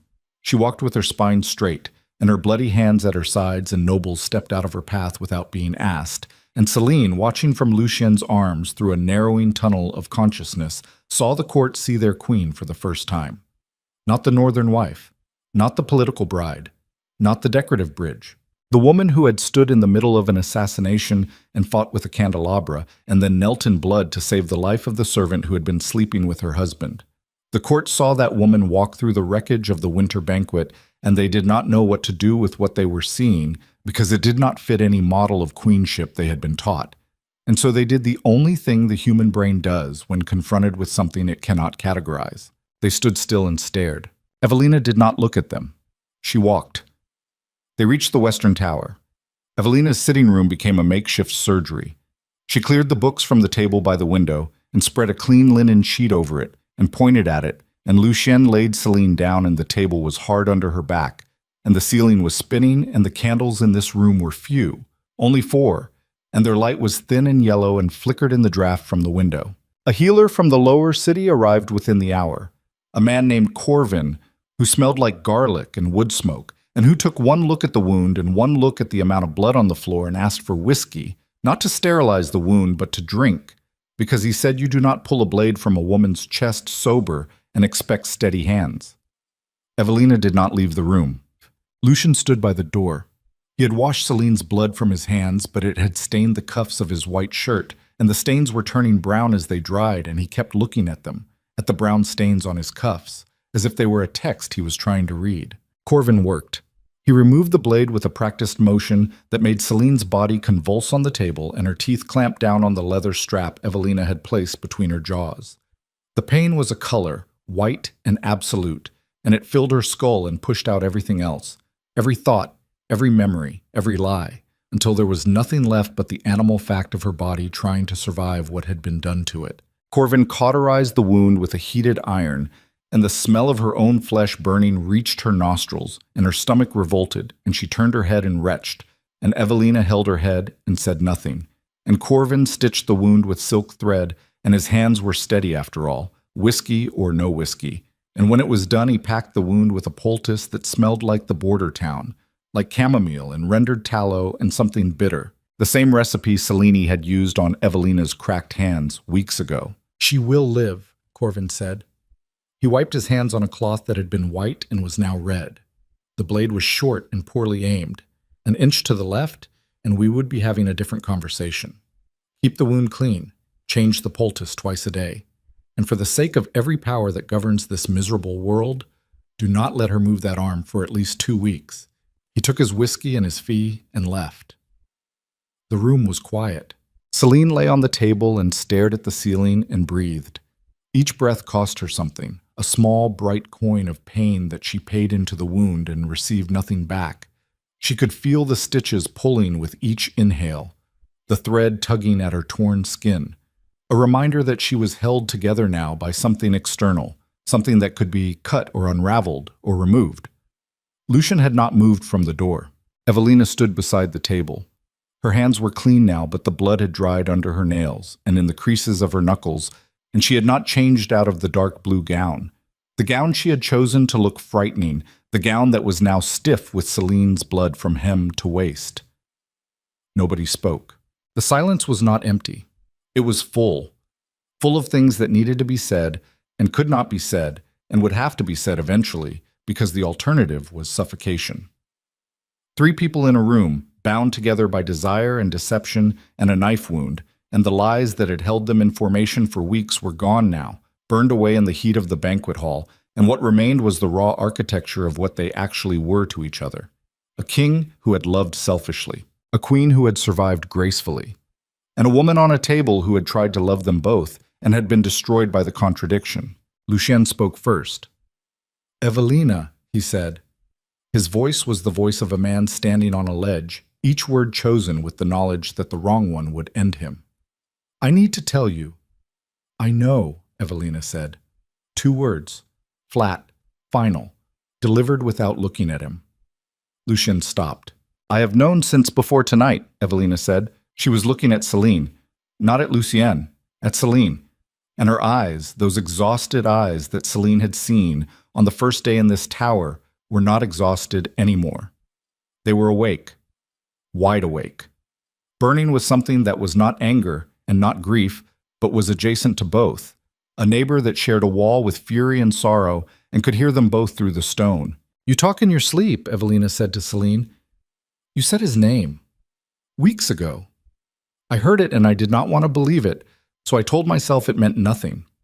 I told myself that servants might dream about kings the way anyone might dream about the people who govern their lives. But then I watched you. I watched the way you moved when he entered a room. I watched the way your breathing changed. I watched the way your hands went still whenever someone mentioned his name, the way a hunted animal goes still when it hears the hunter's step. And I knew. I knew before Crestfall opened his mouth. I knew before tonight. I have known for weeks." Celine's eyes burned, not from the pain, from the weight of being seen, from the devastating precision of Evelina's observation, from the realization that the woman she had been lying to had been watching her with the same careful attention that Celine had been watching her, and that both of them had been reading each other perfectly while pretending to see nothing. "I am sorry," Celine whispered. The words were inadequate. She knew they were inadequate. They were a cup of water offered to a woman whose house was on fire. Evelina's jaw tightened. She looked away from Celine and out the window where the sky was black and starless, and the capital was dark except for the torches on the palace walls. Her profile was sharp in the candlelight. Her hands were fists at her sides. "Sorry," Evelina repeated. The word came out like a stone being dropped into still water. "You are sorry." "Yes. For which part?" "For loving my husband. For lying to me. For letting me believe I finally had someone in this palace who saw me as a person instead of a political instrument. For sitting in my chair and eating my bread and holding my hand in the garden while you were sneaking through corridors to his bed." "Which part are you sorry for, Celine? Because I need to know which piece of my heart you are apologizing for breaking so I can decide if there is enough left to keep me standing." Celine closed her eyes. The stitches pulled, the poultice burned, and the dark in her chest, the dark she had carried since the day she walked through the servants' gate, opened like a mouth and swallowed the last of whatever she had been using to hold herself together. "All of it," Celine said. "Every part, every lie. Every morning I sat across from you and pretended I was only your maid. Every night I lay on my cot and listened to you breathe and hated myself for what I was doing to you. Every moment of care I gave you that was real, genuinely real, and was also a betrayal because I had no right to care for someone I was deceiving. All of it, Evelina. I am sorry for all of it." Evelina turned back to her. Her eyes were wet, but nothing fell. She held it.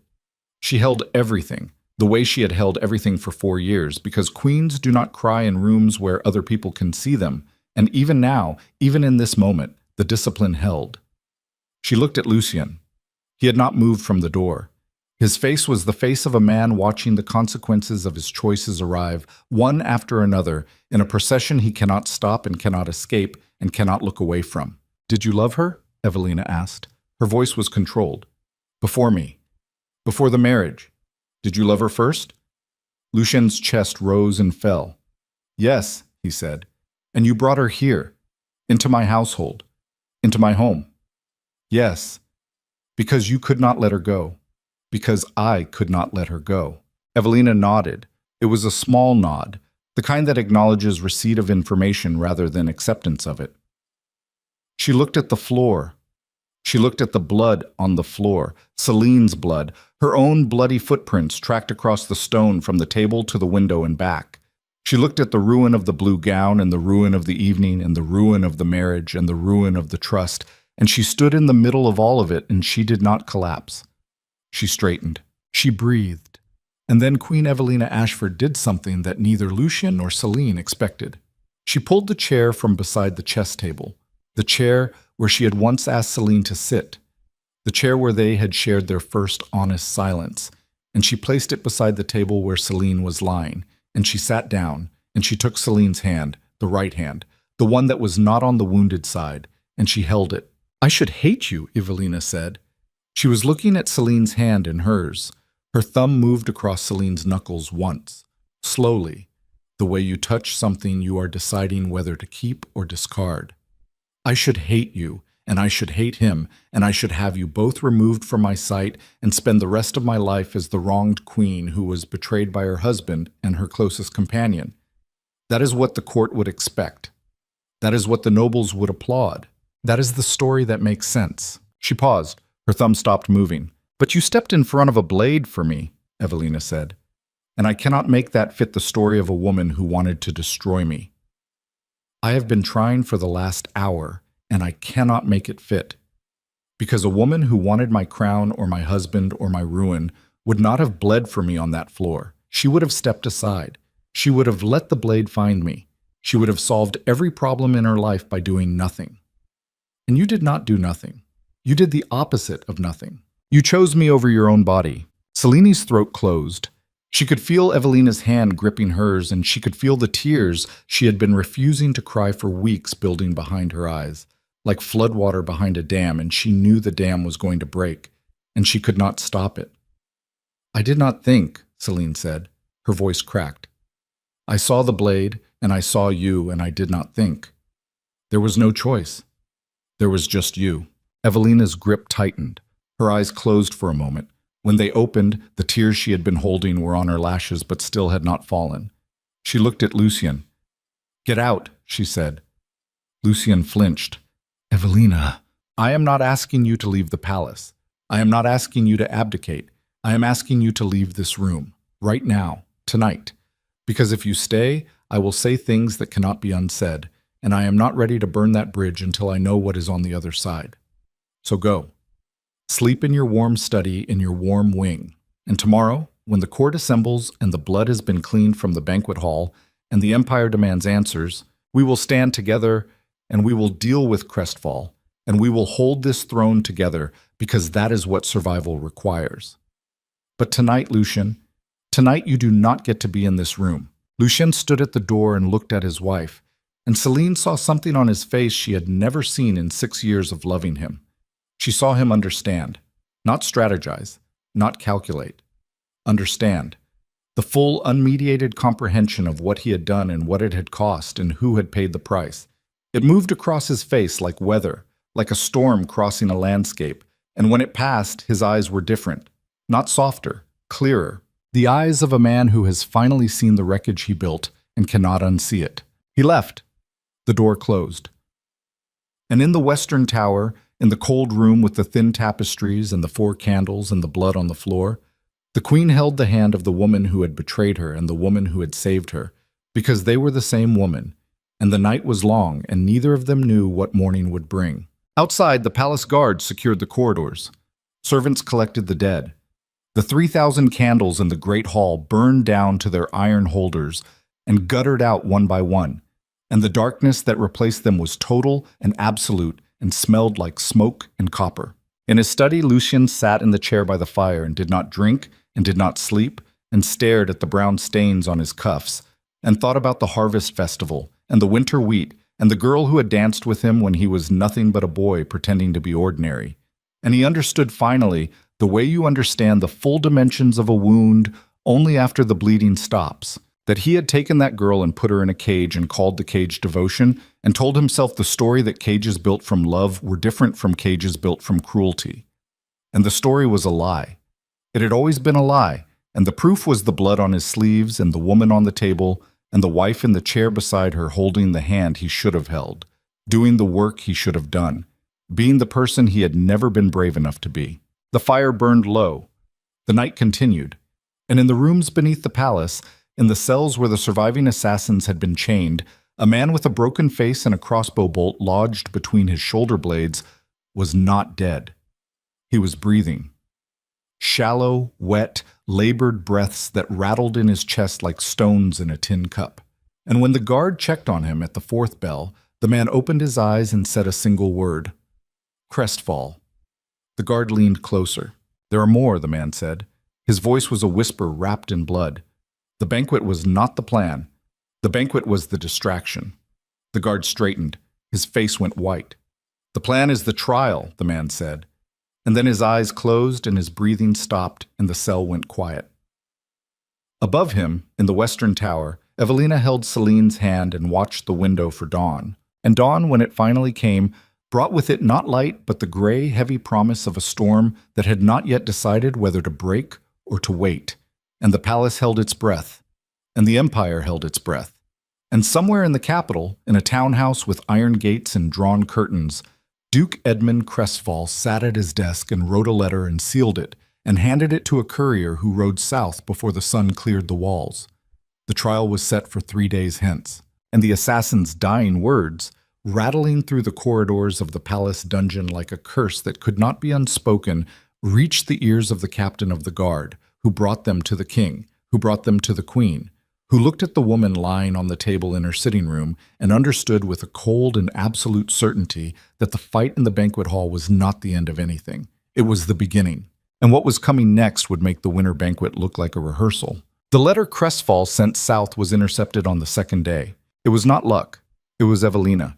She had dispatched 3 riders before dawn on the morning after the banquet, each one carrying orders sealed with the queen's personal sigil, a sigil she had not used in 4 years because she had never had reason to exercise the authority it represented. The orders were addressed to the garrison commanders at the southern crossroads, the 3 checkpoints that controlled all courier traffic between the capital and the provinces below the river. The orders were simple. Stop every rider carrying correspondence sealed with the Crestfall crest. Open nothing. Deliver everything to the palace. The rider was caught at the second checkpoint, 18 miles south of the capital, at a bridge where the road narrowed between 2 limestone bluffs. He was young, barely 20, and he did not resist. He handed over the letter and a second document hidden in the lining of his saddlebag, and he said nothing because he had been paid to ride, not to die, and the garrison soldiers who surrounded him made it clear that the distinction between the two was currently negotiable. The letter and the document reached the palace by mid-afternoon. Evelina read them both at the table in her sitting room, the same table where Celine had been operated on the night before. The bloodstains had been scrubbed but not entirely removed. They remained as faint brown shadows in the grain of the wood, ghost marks that would never fully disappear no matter how hard anyone cleaned them. Celine was conscious. She was lying on a cot that had been moved into the sitting room because Evelina refused to let her be taken to the servants' quarters or the palace infirmary or anywhere else that was out of sight.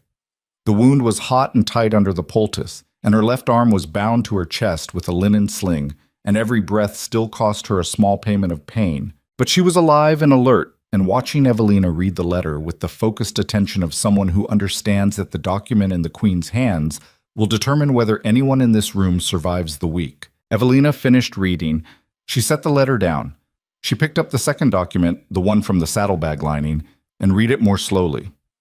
Her face did not change, her breathing did not change, but her fingers holding the edges of the document went white at the tips. She set the document down. She looked at the wall. She was quiet for a long time. Celine waited. She had learned in the weeks she had spent in this tower that Evelina's silences were not empty. They were processing. The queen thought the way a chess player thinks, in sequences, in patterns, in the cascading consequences of each possible move, and the silence was the sound of that machinery working. Evelina spoke. The letter is addressed to Lord Voss in the southern province. It instructs him to mobilize the grain levy and withhold shipments to the capital until further notice. The second document is a draft proclamation. It declares Lucien unfit to rule on grounds of moral corruption and names Crestfall as Lord Protector pending the convening of a new succession council. Celine's breath caught. That is a coup. That is exactly what it is, Evelina said. Her voice was level, controlled, the voice of a woman who has found the enemy's battle plan and is already 3 moves into her counter. He orchestrated the scandal to weaken Lucien publicly. He hired the assassins to create chaos and eliminate us if possible, and the trial he demanded is not about justice. It is a stage. He intends to use it to present Lucien as a degenerate king who endangered the empire for a mistress, strip him of legitimacy in front of the court, and install himself as regent. The assassination was his backup plan in case the political strategy failed. He has been building this for months, maybe years. Celine stared at the ceiling.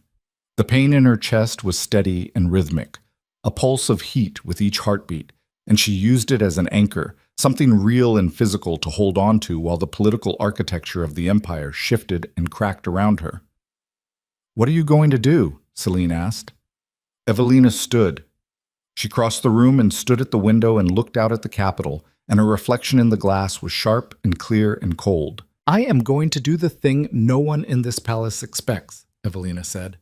"I am going to save the throne. Not Lucien's throne. The throne." The distinction mattered.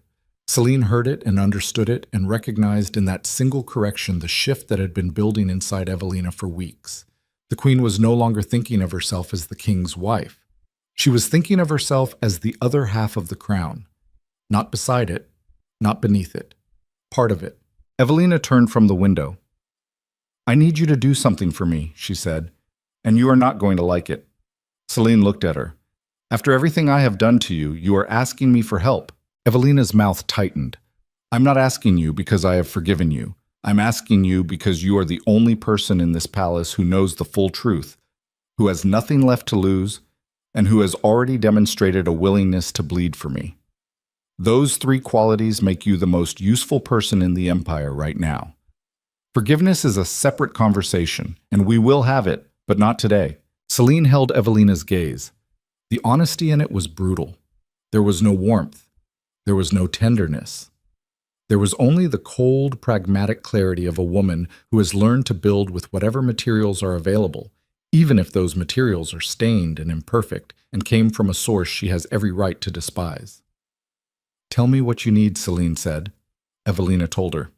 The trial convened on the 3rd day after the banquet in the Great Hall, which had been cleaned but not restored. The broken tables had been removed. The shattered glass had been swept.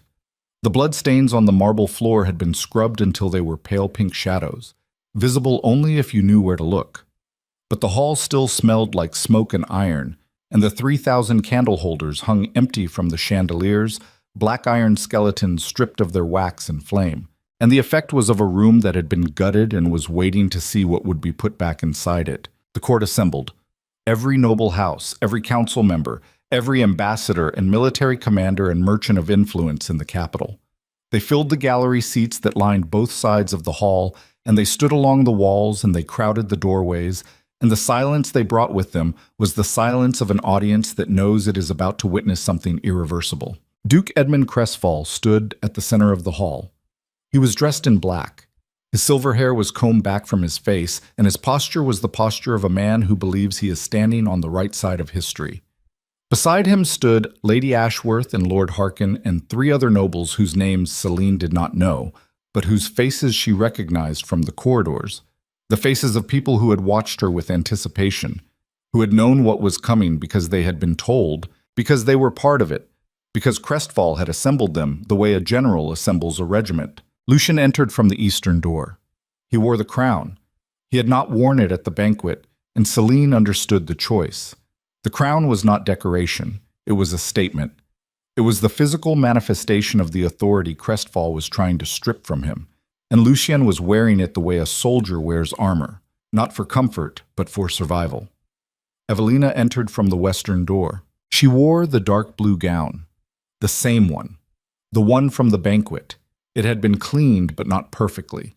There were still traces of blood in the silver embroidery, faint rust-colored shadows that caught the light when she moved. She had chosen it deliberately.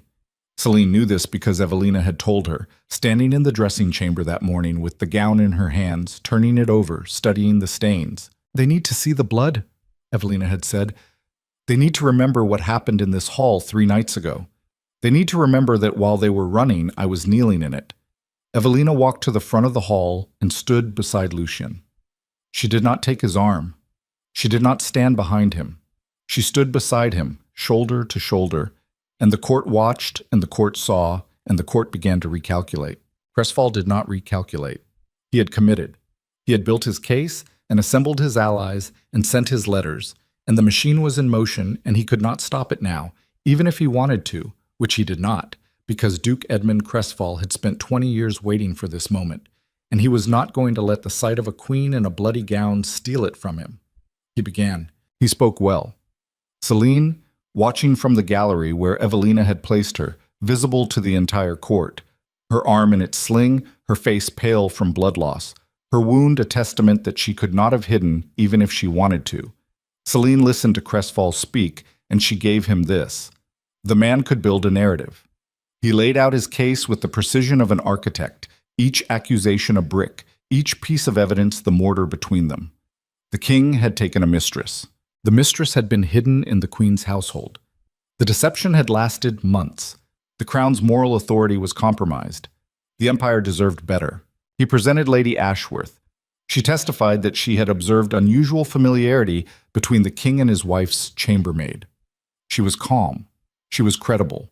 She described what she had seen, and she did not embellish, and the court listened. He presented Lord Harkin. Harkin produced the timeline of Celine's movements, the gaps, the evening absences, the eastern corridor visits. He was nervous but thorough, and the timeline was damning because it was accurate.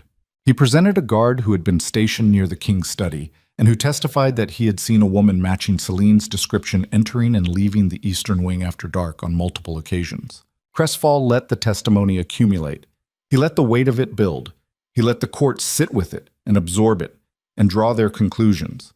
And then he turned to Lucien and he said, "Your Majesty, the evidence speaks clearly. Your private conduct has endangered the stability of the empire. The assassination at the banquet was a direct consequence of the chaos your deception created. I propose that you submit to a Regency Council pending a full investigation, and that the woman known as Celine Vale be remanded to the dungeons to await sentencing for her role in the corruption of the crown." The hall was silent. Lucien stood with the crown on his head and his hands at his sides, and his face was the face of a man who has been struck and is deciding whether to strike back or absorb the blow. Celine could see the calculation happening behind his eyes, the rapid assessment of options, the weighing of costs, the strategic mind doing what it always did. But before Lucien could speak, Evelina stepped forward. She stepped in front of Lucien, not beside him, in front of him. She placed herself between the king and the duke and the entire court, and the movement was deliberate and unmistakable, and it sent a ripple through the gallery that Celine could feel from 30 feet away. "Duke Crestfall," Evelina said. Her voice was not loud. She did not need it to be. The hall was so quiet that the sound of her breathing would have been audible in the back row. "You have presented evidence of my husband's infidelity. I will not dispute it. The king maintained a relationship with Celine Vale. This is true. It is painful. It is a betrayal that I will carry for the rest of my life, and I will address it privately, within the walls of my marriage, in the manner I choose, at the time I choose, without the guidance or permission of this court." She paused. The silence was total. "But you have not presented evidence of corruption," Evelina continued. "You have presented evidence of a man's weakness. And weakness, Duke Crestfall, while disappointing, is not a crime. It is not grounds for regency. It is not grounds for the removal of a sovereign. If every king who took a mistress were deposed, there would not be a throne left standing in the known world. And you know this. And every person in this hall knows this. And the fact that you have attempted to build a coup on the foundation of a marital indiscretion tells me that your interest is not in justice. It is in power. Crestfall's face changed. Not much. A tightening around the eyes, a stiffness in the jaw. The subtle physical markers of a man who has just realized that the ground beneath his feet is not as solid as he thought. "Your Majesty," he said, and his voice was still smooth, but the smoothness had developed a crack. "The assassination." "The assassination," Evelina said, "was funded by you." The hall erupted. Evelina raised her hand. The eruption subsided. Selene watched and felt something she had not felt since arriving at the palace. She felt awe. Not the decorative awe of subjects watching a queen perform her role, the raw, involuntary awe of a human being watching another human being become the thing they were always supposed to be. "2 days ago," Evelina said, "my riders intercepted a courier carrying your correspondence and a document bearing your seal. The letter instructed Lord Voss to withhold grain shipments to the capital. The document was a draft proclamation naming you Lord Protector of the Empire. These are not the actions of a concerned noble seeking justice. These are the actions of a man staging a coup, and I have copies of both documents, signed and sealed, which I will now present to this court." She turned and nodded to Aldrich, who stood at the eastern door. The steward stepped forward and carried a leather satchel to the center of the hall and opened it and removed the letter and the document and placed them on the table that had been set up for the proceedings. The court craned forward. The nobles in the gallery shifted and murmured. Crestfall stood very still. Evelina was not finished. Furthermore, she said, "The surviving assassin from the banquet before his death identified you by name as the organizer of the attack. His testimony was witnessed by the captain of the guard and 2 palace officials. I will call them now." She called them. The captain of the guard testified. The 2 officials corroborated. The dying man's words, "Crestfall and the plan is the trial," rang through the hall with the finality of a door slamming shut. Crestfall tried to speak. He tried to challenge the evidence. He tried to discredit the dying man's testimony as the ravings of a wounded criminal. He tried to redirect the court's attention back to the king's infidelity, back to Selene, back to the moral argument that had been his weapon for weeks. But the weapon had been turned. The court was no longer looking at the king. The court was looking at Crestfall. And the expression on their faces was the expression of people who have just realized they were standing next to a fire they mistook for a lantern. Lady Ashworth stood up from her seat and walked to the center of the hall and stood before Evelina and said, "I was approached by the Duke 6 weeks ago. He asked me to observe the Queen's household and to testify at this trial. He offered to restore my pension in exchange.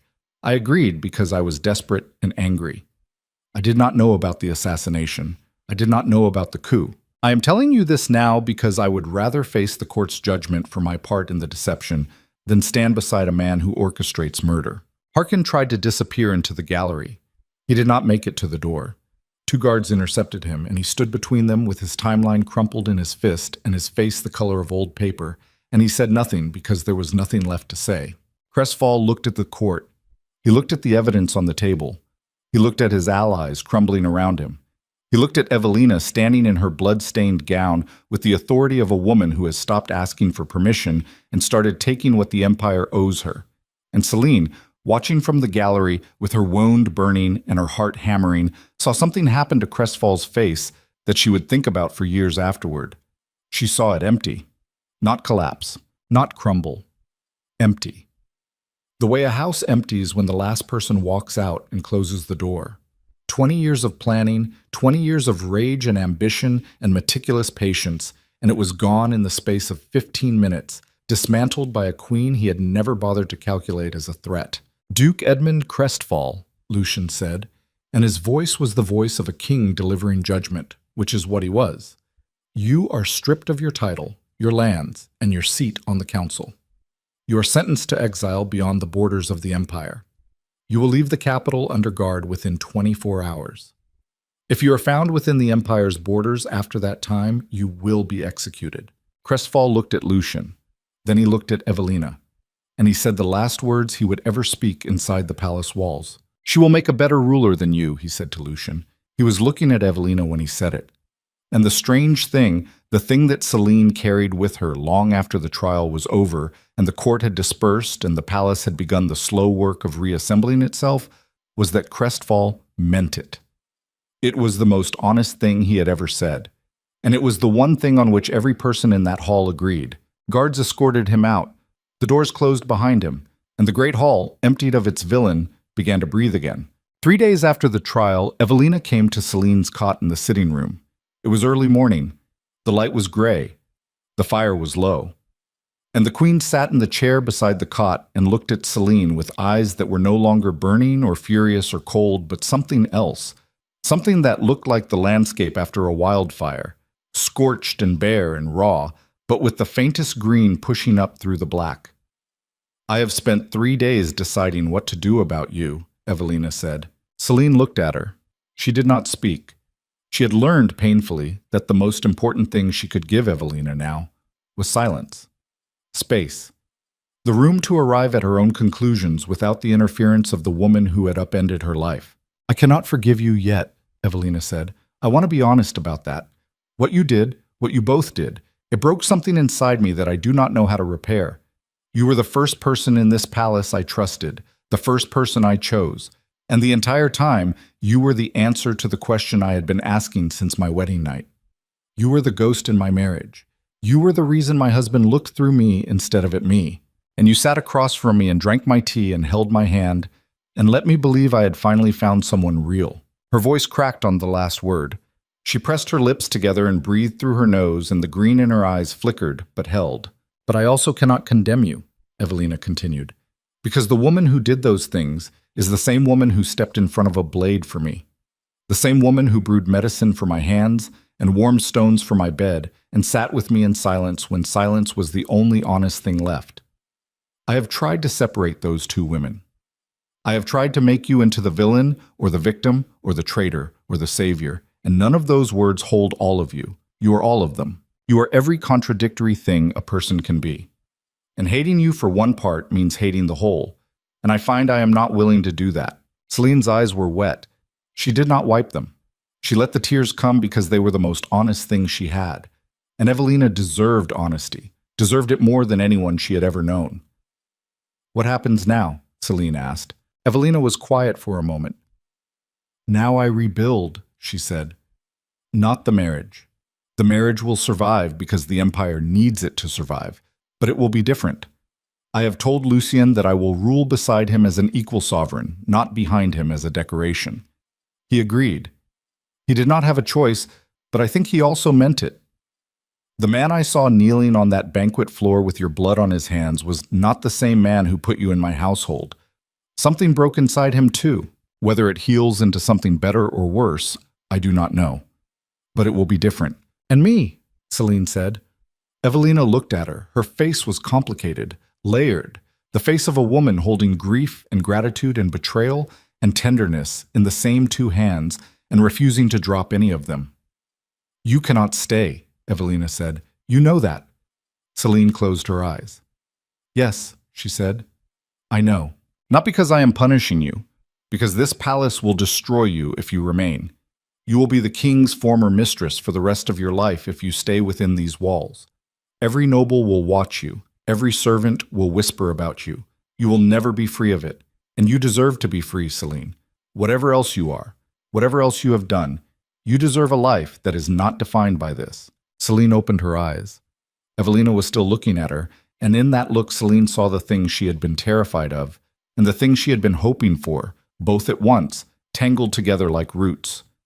She saw the end of what they had been and the beginning of what they might become, separately, at a distance, in the long years ahead. She saw grief, and she saw release, and she saw something that was not yet forgiveness, but was the ground forgiveness might one day grow from. Where will you go? Evelina asked. North, Celine said. The border provinces. There is a town where I apprenticed with a healer. They need healers there. They always need healers. Evelina nodded. She reached out and took Celine's hand, the right hand, the one without the wound, and she held it the way she had held it on the night of the banquet, firmly, deliberately, with full awareness of everything that hand had done and everything it represented. "If you ever need anything," Evelina said, "if you are ever hungry or cold or sick or afraid, send word to me, not to the crown, to me, Evelina, and I will answer." Celine gripped the queen's hand and the tears fell freely now, both of them, and they sat together in the gray morning light and said nothing because there was nothing left to say that was equal to what they were feeling, and the silence between them was the most honest silence they had ever shared because it was the first one that contained no lies. Celine left the palace on a Tuesday. She went through the servants' gate on the eastern wall, the same gate she had entered through weeks ago, the one behind the horse stables where the cobblestones were cracked and stained. She carried one leather bag. Inside it, 2 changes of clothes, a bone comb missing 3 teeth, and a letter from Evelina that she had not yet read because she was saving it for the road, for the moment when the palace was behind her and the open country was ahead, and she could breathe without the weight of stone walls pressing down on her from every direction. She did not say goodbye to Lucien. She did not need to. He was standing at the window of his study in the eastern wing when she crossed the courtyard, and she knew he was there because she could feel his eyes on her the way she had always felt them, heavy and focused and burning with something that he still called love, and that she now understood was something else, something that had love's shape but not its substance, the way a shadow has a body's shape but not its warmth. She did not look up. She walked through the gate and into the street, and the city swallowed her, and the palace shrank behind her with every step until it was just a shape on the horizon, a dark mass of stone against a gray sky. And then it was gone. She took the northern road. The road was long and cold and empty, in a way that was different from the emptiness of the palace.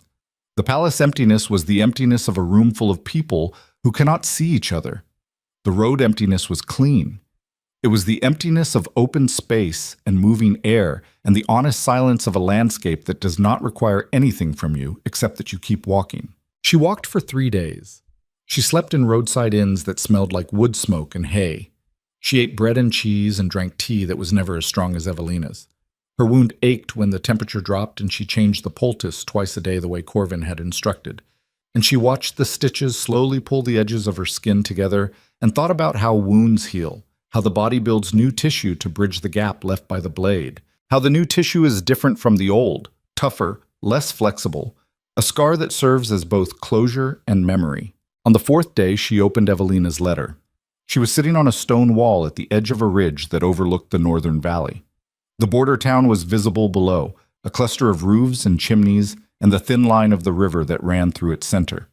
The healer's house, the place where she had learned her trade and fallen in love with a prince disguised as a common man, was down there somewhere, small and ordinary and waiting. The letter was short. Evelina's handwriting was precise and angular, the handwriting of a woman who chose her words the way she chose her gowns, deliberately, with full awareness of their weight. Celine. I will not write you a long letter because long letters are for people who are trying to say something they cannot say directly, and I have had enough of indirectness to last a lifetime. You hurt me. You also saved me. I do not know how to hold both of those truths at the same time, but I am learning. I think that is what being human is, learning to hold contradictions without letting them tear you apart. You taught me that, not with words, with the way you lived inside this impossible situation and somehow managed to care for me with genuine tenderness while carrying a guilt that must have been crushing. I am not grateful for the deception, but I'm grateful for the tenderness. And I am grateful that when the blade came, you chose me. I will remember that for the rest of my life. Go north, heal people, be free. And if the dark inside your chest ever gets too large, remember that there is a woman in a cold tower who knows your name and who, against all reason and all logic and all the rules that govern how betrayed people are supposed to feel, misses you. Evelina. Celine folded the letter. She held it against her chest, against the wound, and she looked out at the valley, and she breathed. The air was cold and clean, and it filled her lungs in a way that the palace air never had, completely, without restriction, without the taste of stone and secrets. She climbed down from the wall and walked into the valley. In the capital, Evelina stood at the window of her sitting room in the western tower and watched the sun set behind the western mountains. The fire behind her was built high.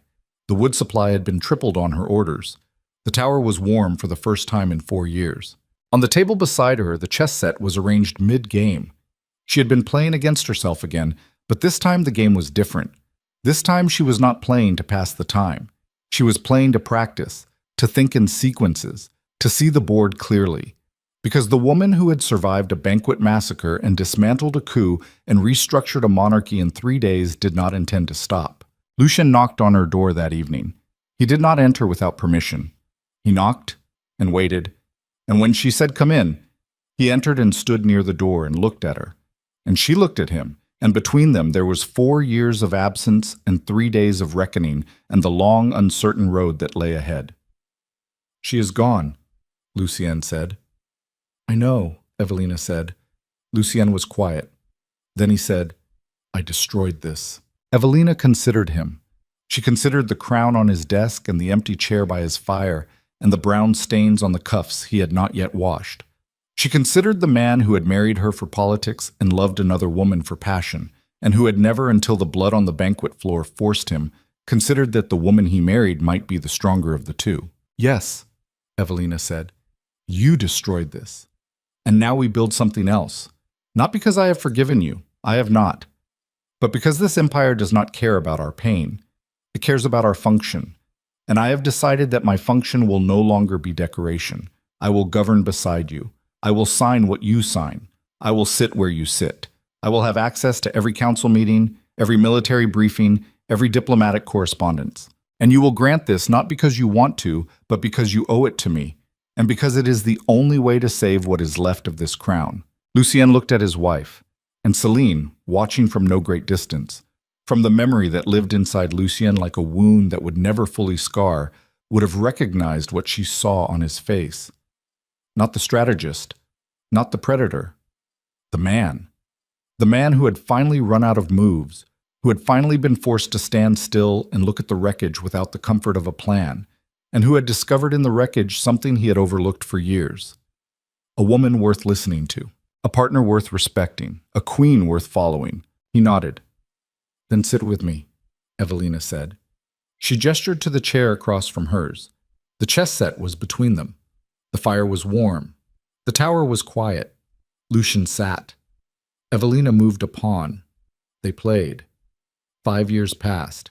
The empire remembered the winter banquet the way empires remember near catastrophes, as a story, simplified and burnished by time, in which the villains were obvious and the heroes were clear and the lesson was clean. Duke Crestfall became a cautionary tale told at military academies and political dinners. The assassination became a footnote. The scandal became a whisper that lost its edges with each retelling until it was more legend than history. Queen Evelina Ashford became something the empire had not seen in generations. She became a sovereign, not a consort, not a figurehead, a ruler who governed with a precision and a clarity that made the court rethink everything it had assumed about the woman from the northern provinces. She reformed the council. She restructured the grain distribution system that Crestfall had tried to weaponize. She opened diplomatic channels with kingdoms that Lucien's aggressive posture had alienated. And she did it without spectacle, without drama, without the kind of performative authority that men in power often confuse with strength. She did it quietly, methodically, the way a woman who has survived a cold tower learns to build fire, one piece of wood at a time. Lucien governed beside her. He was not the same man. The crown sat differently on his head, heavier, more aware of its own weight. He made fewer unilateral decisions. He consulted Evelina on matters he would once have handled alone. He was not reformed. Celine would not have called him reformed. He was altered. The way a landscape is altered by fire. The bones are the same, the surface is new, and in the quiet hours, in the study by the fire, he sometimes sat in the chair where Celine used to sit, and he did not drink, and he did not plan, and he did not calculate. He just sat. And the sitting, the willingness to be still and feel the absence without trying to fill it, was the closest thing to growth that a man like Lucien Draven was capable of. It was not enough. He knew it was not enough. But it was the thing he had, and he held it the way a man holds a stone he picked up from a road he will never walk again, not because the stone is valuable, but because the road was everything. In the northern province, in a town at the edge of the border where the mountains met the plains, Celine Vale built a life. She reopened the healer's practice. She treated soldiers and farmers and children and old women with aching joints and young men with broken hearts, and she did it with the steady hands and clear eyes of a woman who has been through fire and come out the other side and discovered that the other side is not paradise, but it is solid and it is real and it is hers. She lived alone. She did not seek love. She did not avoid it.